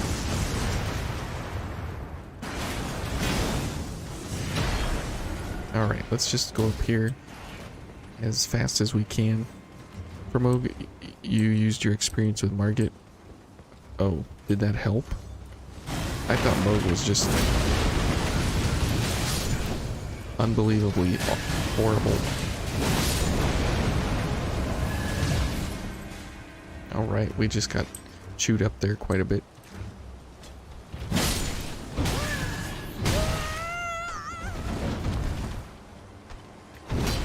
And these guys are awful.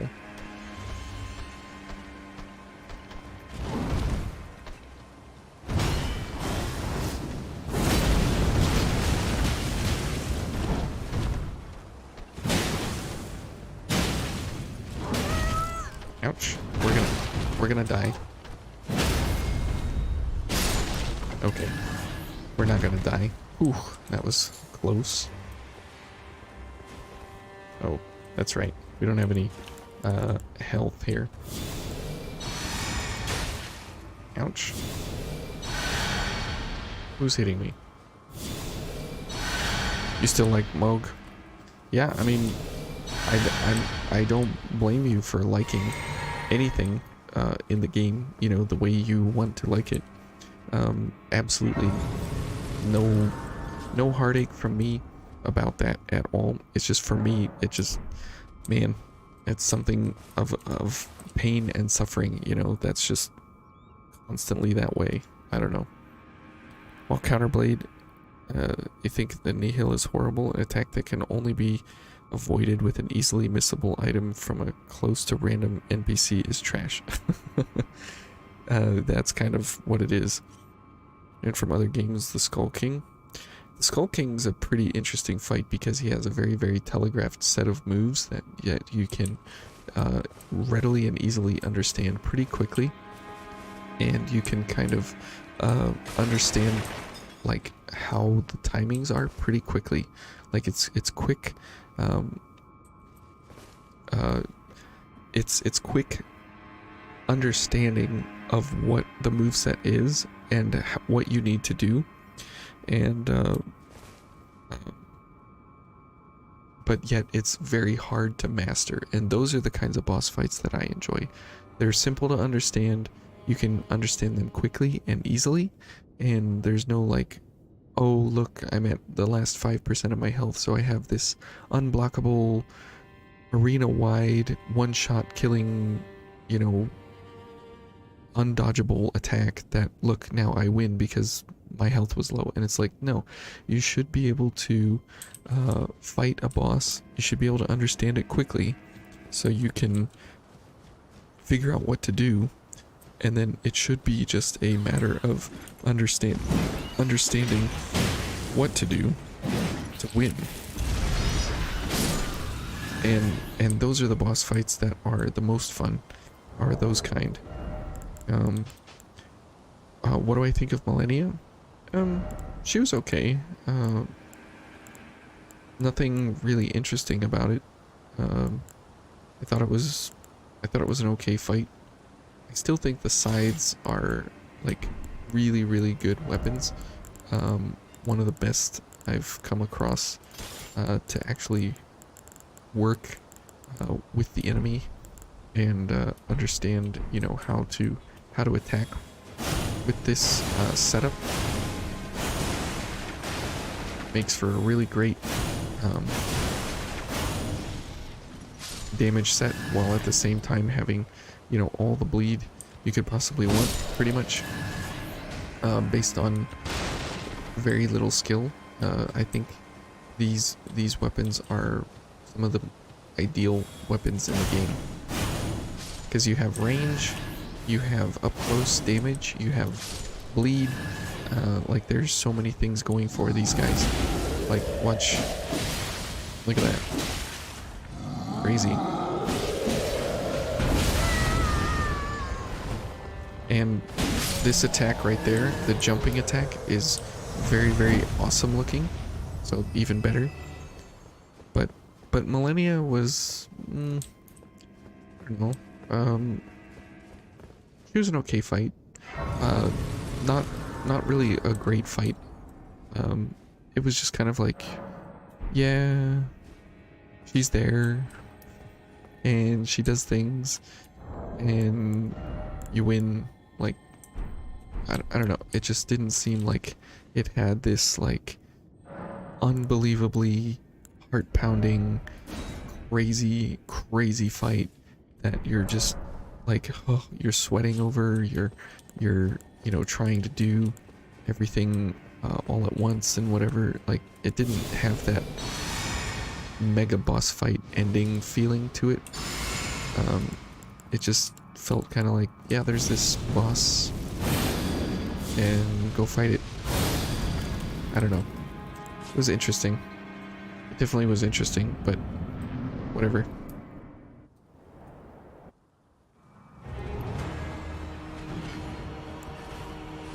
Let's Let's see what this does.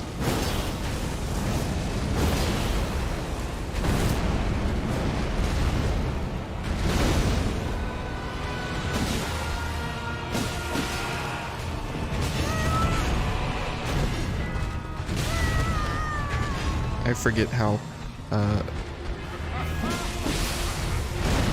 crappy of a boss fight this is as well.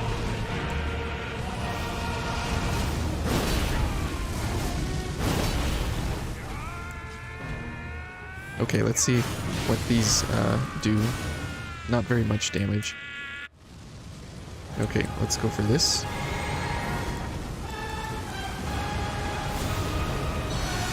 Did I just duck under his flames? I might have. That's kind of interesting. Okay, let's go for more attacks here. We missed each other.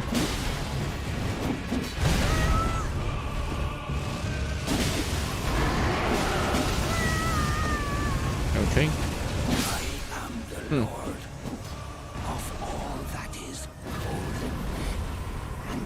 Okay, so the scythes are still really good. In the third journey even. That's very nice. That's nice to know.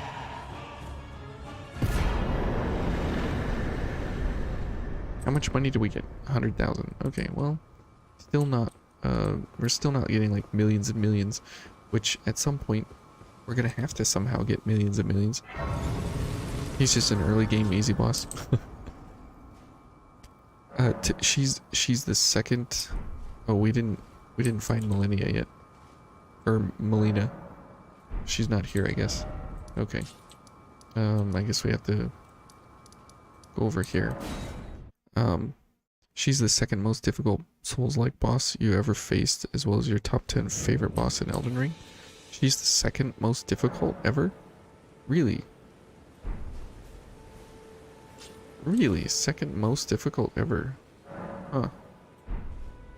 That seems like somebody like you would think that she's easy. Like, I thought I would not have placed her as like one of the most difficult bosses like ever. That's amazing. I'm kind of shocked to hear that. You're actually starting to enjoy her boss fight more after learning how to dodge the waterfowl dance. See, I didn't want to learn that, so I went for a health bar that she couldn't eat through, and a build set. Now I've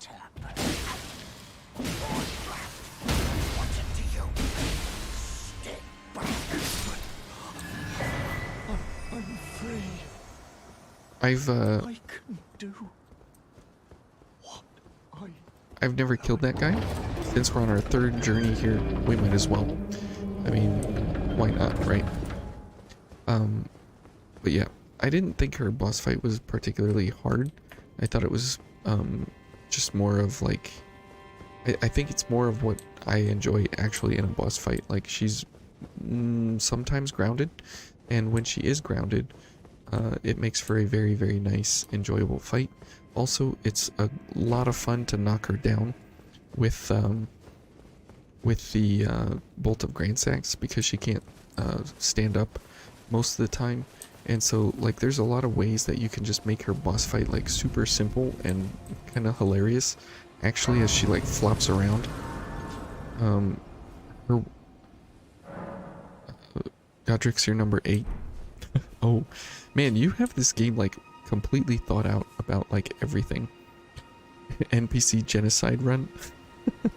Hey, I mean, why not? We're just going for money at this point. We're like, just greedy. The build is too good. Her waterfowl plus lifesteal is an insane combo to a normal player's build.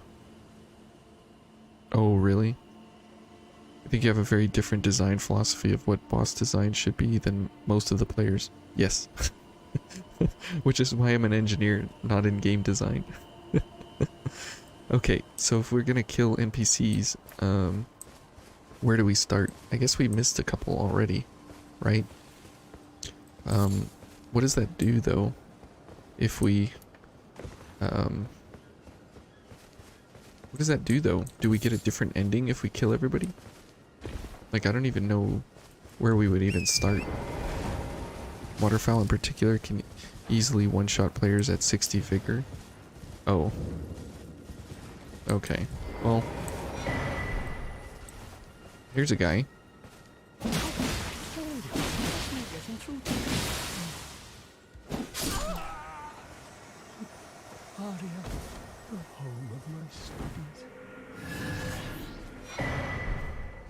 Oh, he's got a bell bearing. Even better. Hey Andy, you can't watch because of spoilers, but good job. See ya. Good night. Have fun. Good luck. But you're done. Cool and nice back to editing Seathrun. Wow, that's quite the comment. All in one little blurb there. But yeah, we're kind of you know, looking as good as we possibly can. We've gotten a whole lot of things.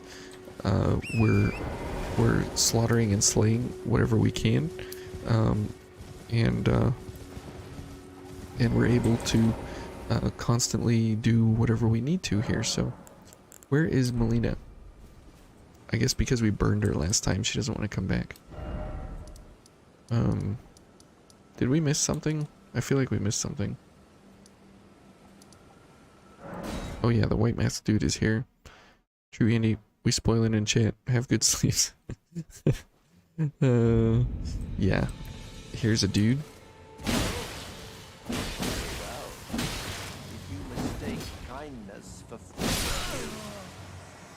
He has flowers. Who do you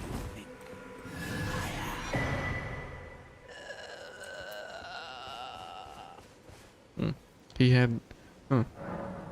Oh, she spawns at select races? Okay. Well, let's go get a few. Okay.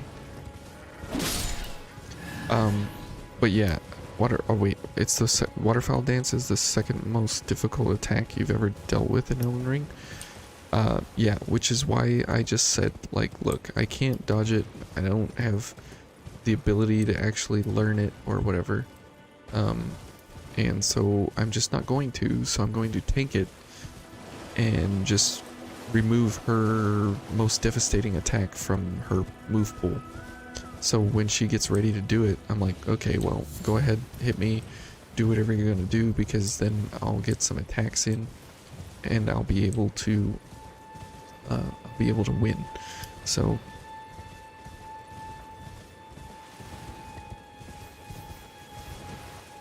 I needed to get him to get to this Moog's place early. Yeah, we can get to the snowfield in like 2 hours though. Like it's not bad. The top honors goes to Elden Stars. Yay, now we can level up. Have you heard? They serve, but you Yes. I can Okay. returning to aid you. You need a You can preferred play the role of settle. maiden. Summon me. Torrent. Treat him with. Okay, yay. Let my share them with me. And Your thoughts, let's see. your ambitions, the principles. I guess you we would need follow. more intelligence. Like we just need like tons of, I mean, we need all of these at 99. I mean, we're getting 4 HP, we're getting 5 magic. So I think it's better to go for like attributes and stuff. Actually, we should go for some arcane here. Get that up to 40. And then we'll go for intelligence. Get that up to 40 as well. So we got a long ways to go there. But now like our bleed on the grave scythe here will do much better. Yeah. Like, it's just really amazing how you can go about doing things in this game to make yourself... well, we can actually have really, really good defenses now. We look like a complete ridiculous chubby thing here, which is pretty hilarious. But now 110 instead of 103 for our bleed here, which is pretty nice. And if we wanted, we could go for the Great Stars as like the poor man's build, because this also has blood loss on it. And if we go for something like this, I guess we'll go for the chubbiness here. And if we HP on defeating enemies, yeah, that's fine.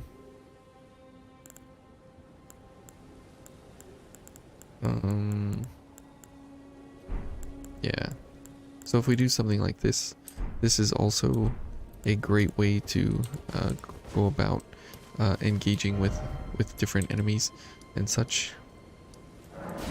And it's a different fun way, as we looked at it earlier, right? But they did nerf Elden Stars. I swear that was way worse when you first fought the Elden Beast. Really needed the Erdtree protection. Running around in a circle is good enough now. Did they used to catch up with you? You had to use Bloodhound Step? Oh. Not the inability to learn it, just now willing to not. Oh, I gotcha. Okay, so let's head out on our murderous journey here. While we enjoy watching everything in our path disappear. And that's the thing that is pretty cool about the game, is that if you mess something up, you can just beat it real quick and then move on to like whatever's next, and you don't have to spend a whole lot of time worrying about anything. Oops.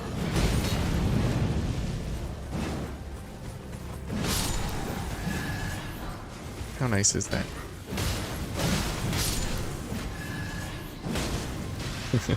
This thing is like the most hilarious club ever. Waterfowl, nope. No bloodhound needed. Oh, really? Yeah, the Millennia fight was definitely cool the first time we found it. It was very, very fun to do it with everyone. Yep. Okay. Let's go to the round table. It was really, really cool the first time, and then after that, it was just kind of like, well, I guess this is a fun fight. I don't know. It used to stick right on top of you no matter what. You made it a constant and unavoidable damage. Oh, really? See, that's the kind of crap that I hate, the unavoidable damage. The let grow anchor until it was to dredge across the far, but the Kursor brace okay. to become let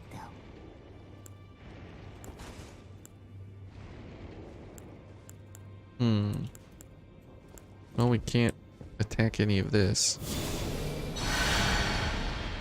That's too bad. Huh.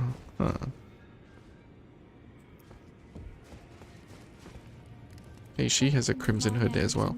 I never knew, although I'm still looking. Okay, well, unfortunate there that we can't kill anybody in there. I thought maybe we could do something. But the Elden Stars, like, oops, it definitely seems like one of those attacks that if you that if you attack or get caught by it and you get like stalled or something, like it will just absolutely ruin you immediately. The only way to safely avoid Elden Stars is to stagger the beast out of the attack, or just tank it. That always works.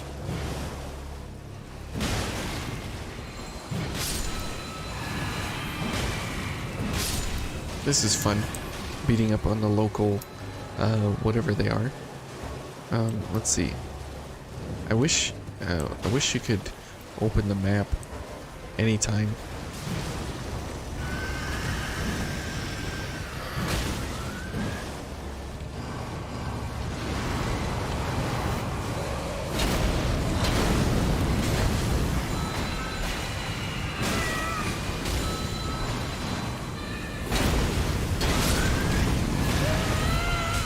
Ouch.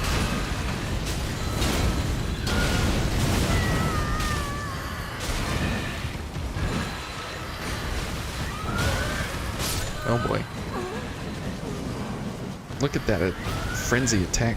We should just use Erd Tree Heal and kill it in one shot.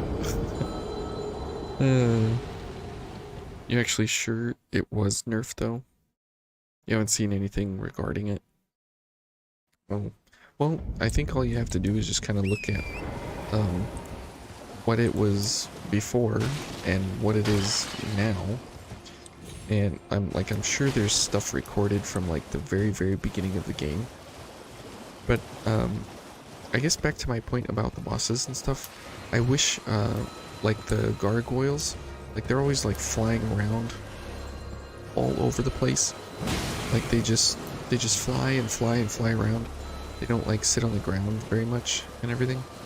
I wish like they would be a little more grounded, and I wish a lot of the enemies would be or the bosses would be a little more grounded. Does healing hurts these things? That's nice to know.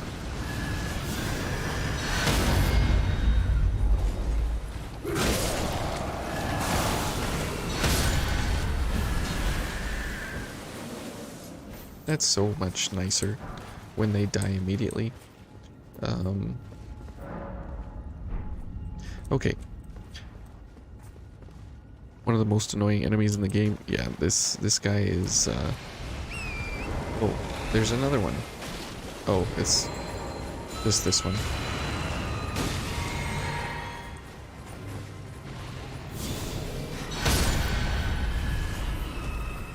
That's so nice. I can heal my friends and kill these things all in one shot.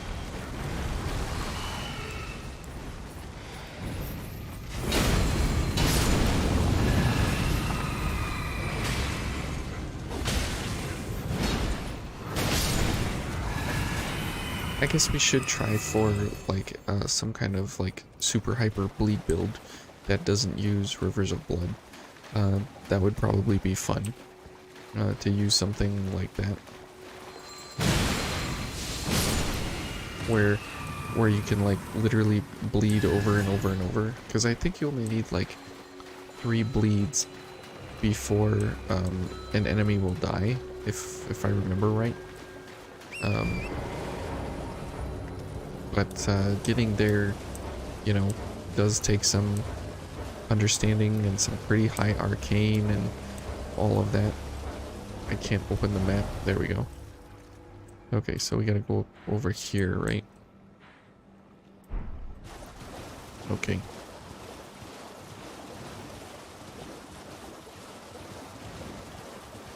We haven't really done bleed builds at all through the game. But that's because we never really had any stats actually do anything. So you think the game designers wanted something to be airborne, then you shouldn't just be able then you should just be able to be an equal footing with to hit it directly means that it will to hit it directly means that it will lead into an aggressive windup for... Yeah. Honestly, thank goodness Rivers of Blood got nerfed. Did it? Interesting. I didn't know that it got nerfed. That's kind of interesting. Because of how it actually... because of how it works now, like it seems like it works really well. But if we were to make something, I mean the scythes are just really good. I guess we could use these things. That could be a lot of fun. We'd have to level those up quite a bit. Or bleed.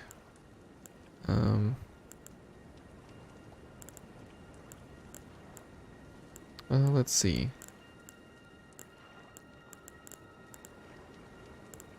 I guess these would be really good bleed items. I mean, obviously.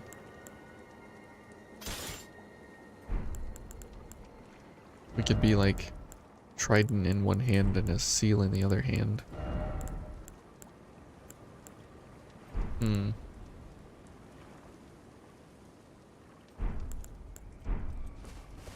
Or what we could do is just we could be like Dragonborn something or other. How would we get health though? I guess we would have to I guess that would be okay.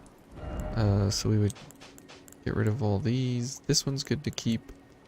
We'll keep our tree heal. We'll get rid of these. Okay. And if we were to do something, we would go for this. Go for this.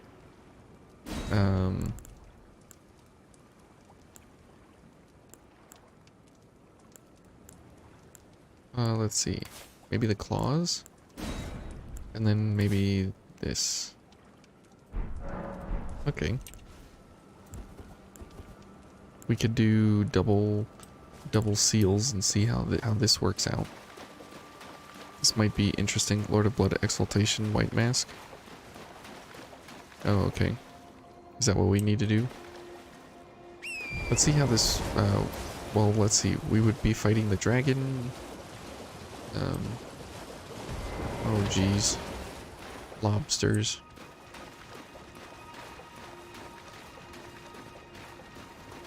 He's stuck on his friend there. That's cute to see.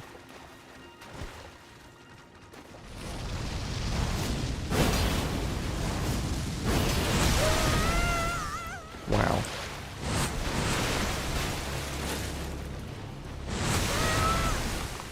Wow. I think the lobsters are like some of the worst enemies in the game just because of that. Just because of that. That alone is absolute garbage.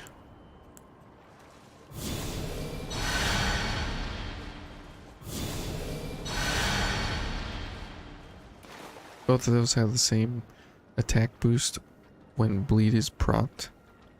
Oh, okay. Whoa, he's climbing up in the air now. Let's see if this reaches.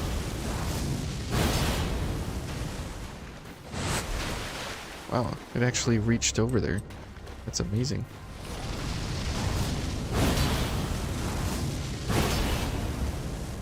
Okay. Can't quite reach in there.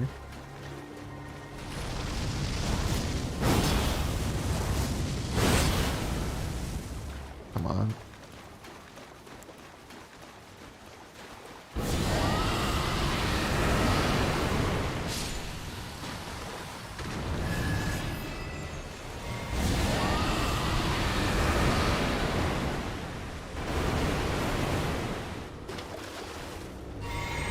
Well, that's how nice.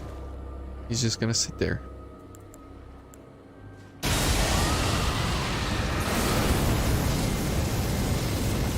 Just because it looks amazing. I wish there was a way to actually make that accurate enough to actually hit the enemy, because most of the time it feels like it's just shooting around in different weird directions and stuff, and it's not actually hitting anything of value.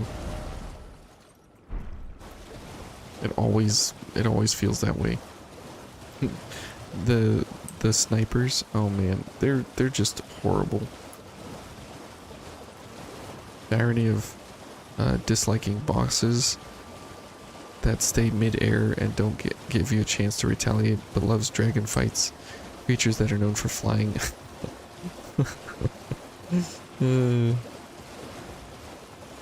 The poor lobster isn't well.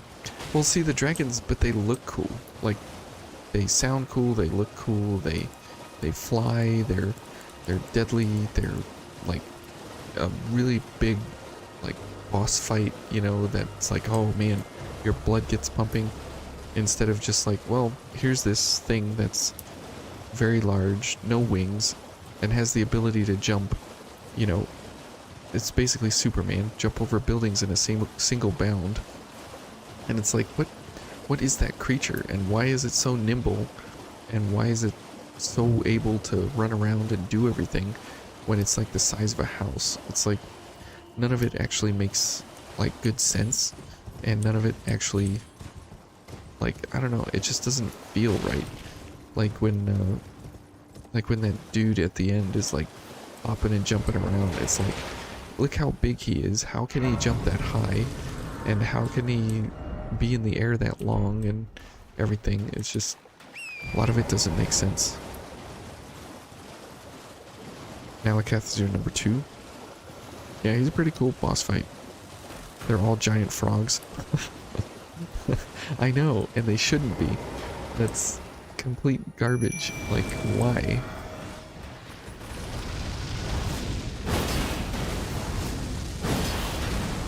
What? Am I hitting... I'm hitting, like, a stupid...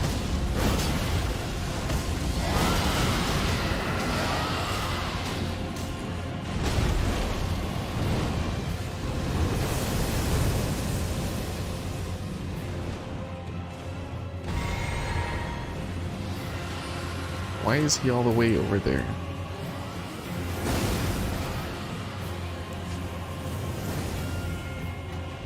Okay, yes, come back over here. He's not gonna come over here. Okay. Let's see.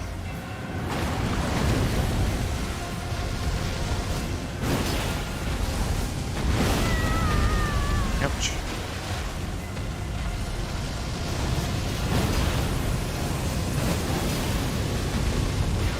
Whoa. That is some serious...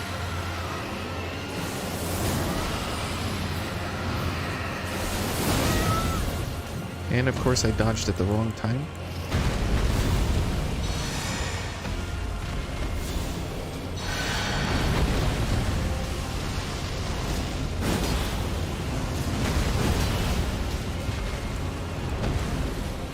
Let's see how these claw feet do. Something died. Wow, he's so far away.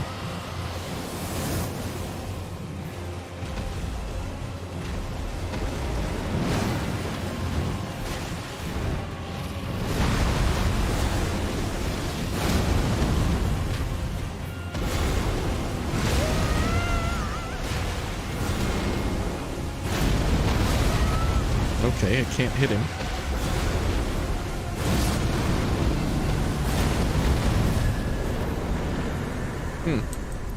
Nice. Okay. That's pretty cool.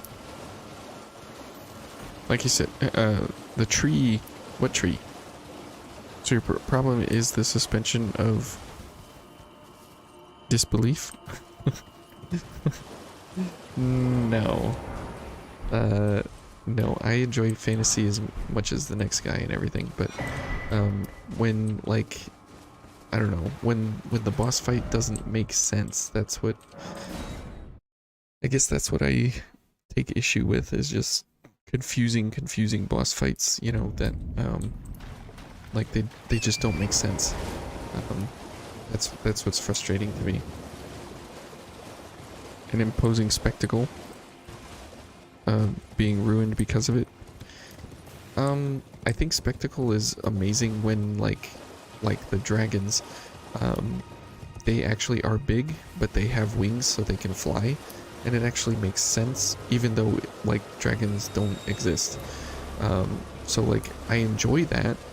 They make it feel real, but it's still something that is sort of kind of could be believable, you know.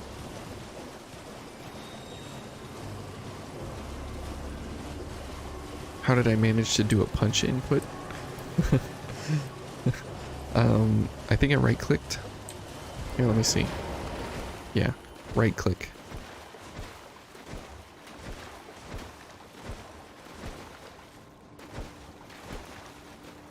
So if you want to do that, just right click and you punch people. Lore-wise, the Golden Order's fundamentals shape the world. And with the shattering of the Elden Ring, the lava of physics breaks down at its core, along with gravity magic being known and used. Interesting. I think it's a suspension of disbelief. You feel it isn't logical to occur, even in the fantasy setting. Right. Yeah, I guess so. Like, what it looks like to me is like, or what it seems like to me is that if you're gonna build this world that you want everybody to like take part in and be a part of, like they need to feel that they belong here, that they need to like they need to have something grounded that they can relate to make it feel like, yeah, this is a place that I could be.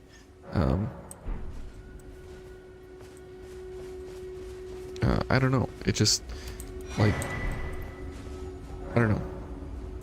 It's just kind of how I see it. Again, I'm literally like the one small outlier of anything to do with Dark Souls at all. And it's nothing, you know, that you guys need to take to heart as if like I'm some authority on like how this all goes and how it operates and everything. But it's just kind of how I see it compared to like based on other games and stuff. Like in Darksiders, when even though that has like nothing to do with reality in any way, shape, or form, they made it feel grounded to something I know, like characters with wings can fly and stuff like that, and it makes sort of some sense in that regard.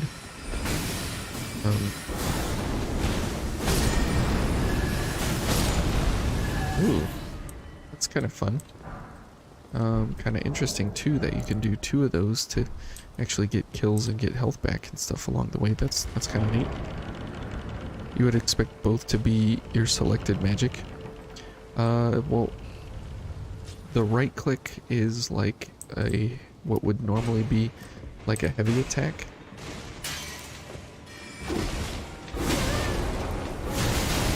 Oh boy.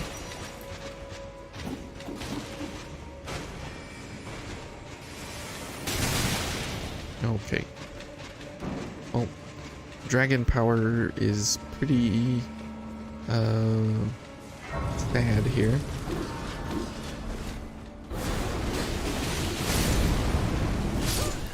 Okay, we're dead.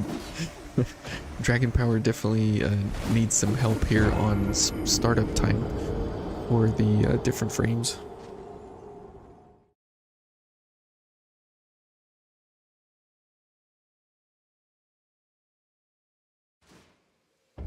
All right. Well, I think we'll just call it here. Not a very glorious ending, not a very amazing final chapter of the Elden Scrolls saga here, but I definitely think that we, you know, understood enough, we got through enough, we enjoyed enough, and we, you know, made all the friends along the way here and everything. So I really thank you guys for joining me on this journey, because it truly was a journey, because I was expecting to, number 1, hate the game, and number 2, not play it for more than like an hour. And so I am like really pleasantly surprised with where this journey actually went and how things actually happened along the way. So we'll call it here. We'll close out the Elden Scrolls chapter here on the channel. And if you guys are interested in something else, let me know. I'll consider it. But for right now, this will close out for what we have here. But for what it was, I think the game was definitely worth getting into, worth buying it, and worth playing through it. And you know, it's a good game. It's a good game. And if you're looking for an adventure, I would definitely say, you know, this provides an ample amount of adventure for sure. Definitely more than 10 or 15, 20 hours. It's definitely worth what you buy it for, and if there's any DLC in the future, it will probably be worth doing as well. But for right now, that'll be me, and thank you guys for joining me. Thank you for joining the fat boy here. Actually, this was Zelda, so thank you for joining Zelda along the way, and we'll see you guys in another game in another time, finishing up other playlists here on the channel. So thank you guys, and we'll see you when we see you. Have a great night, have a great day, whatever you're doing. And I did get to play a video game, Nami, and that is really, really great. And you know, you guys encouraged me to do this, so it all goes out to you guys, and this was all for you. So thanks a lot, and have a great day.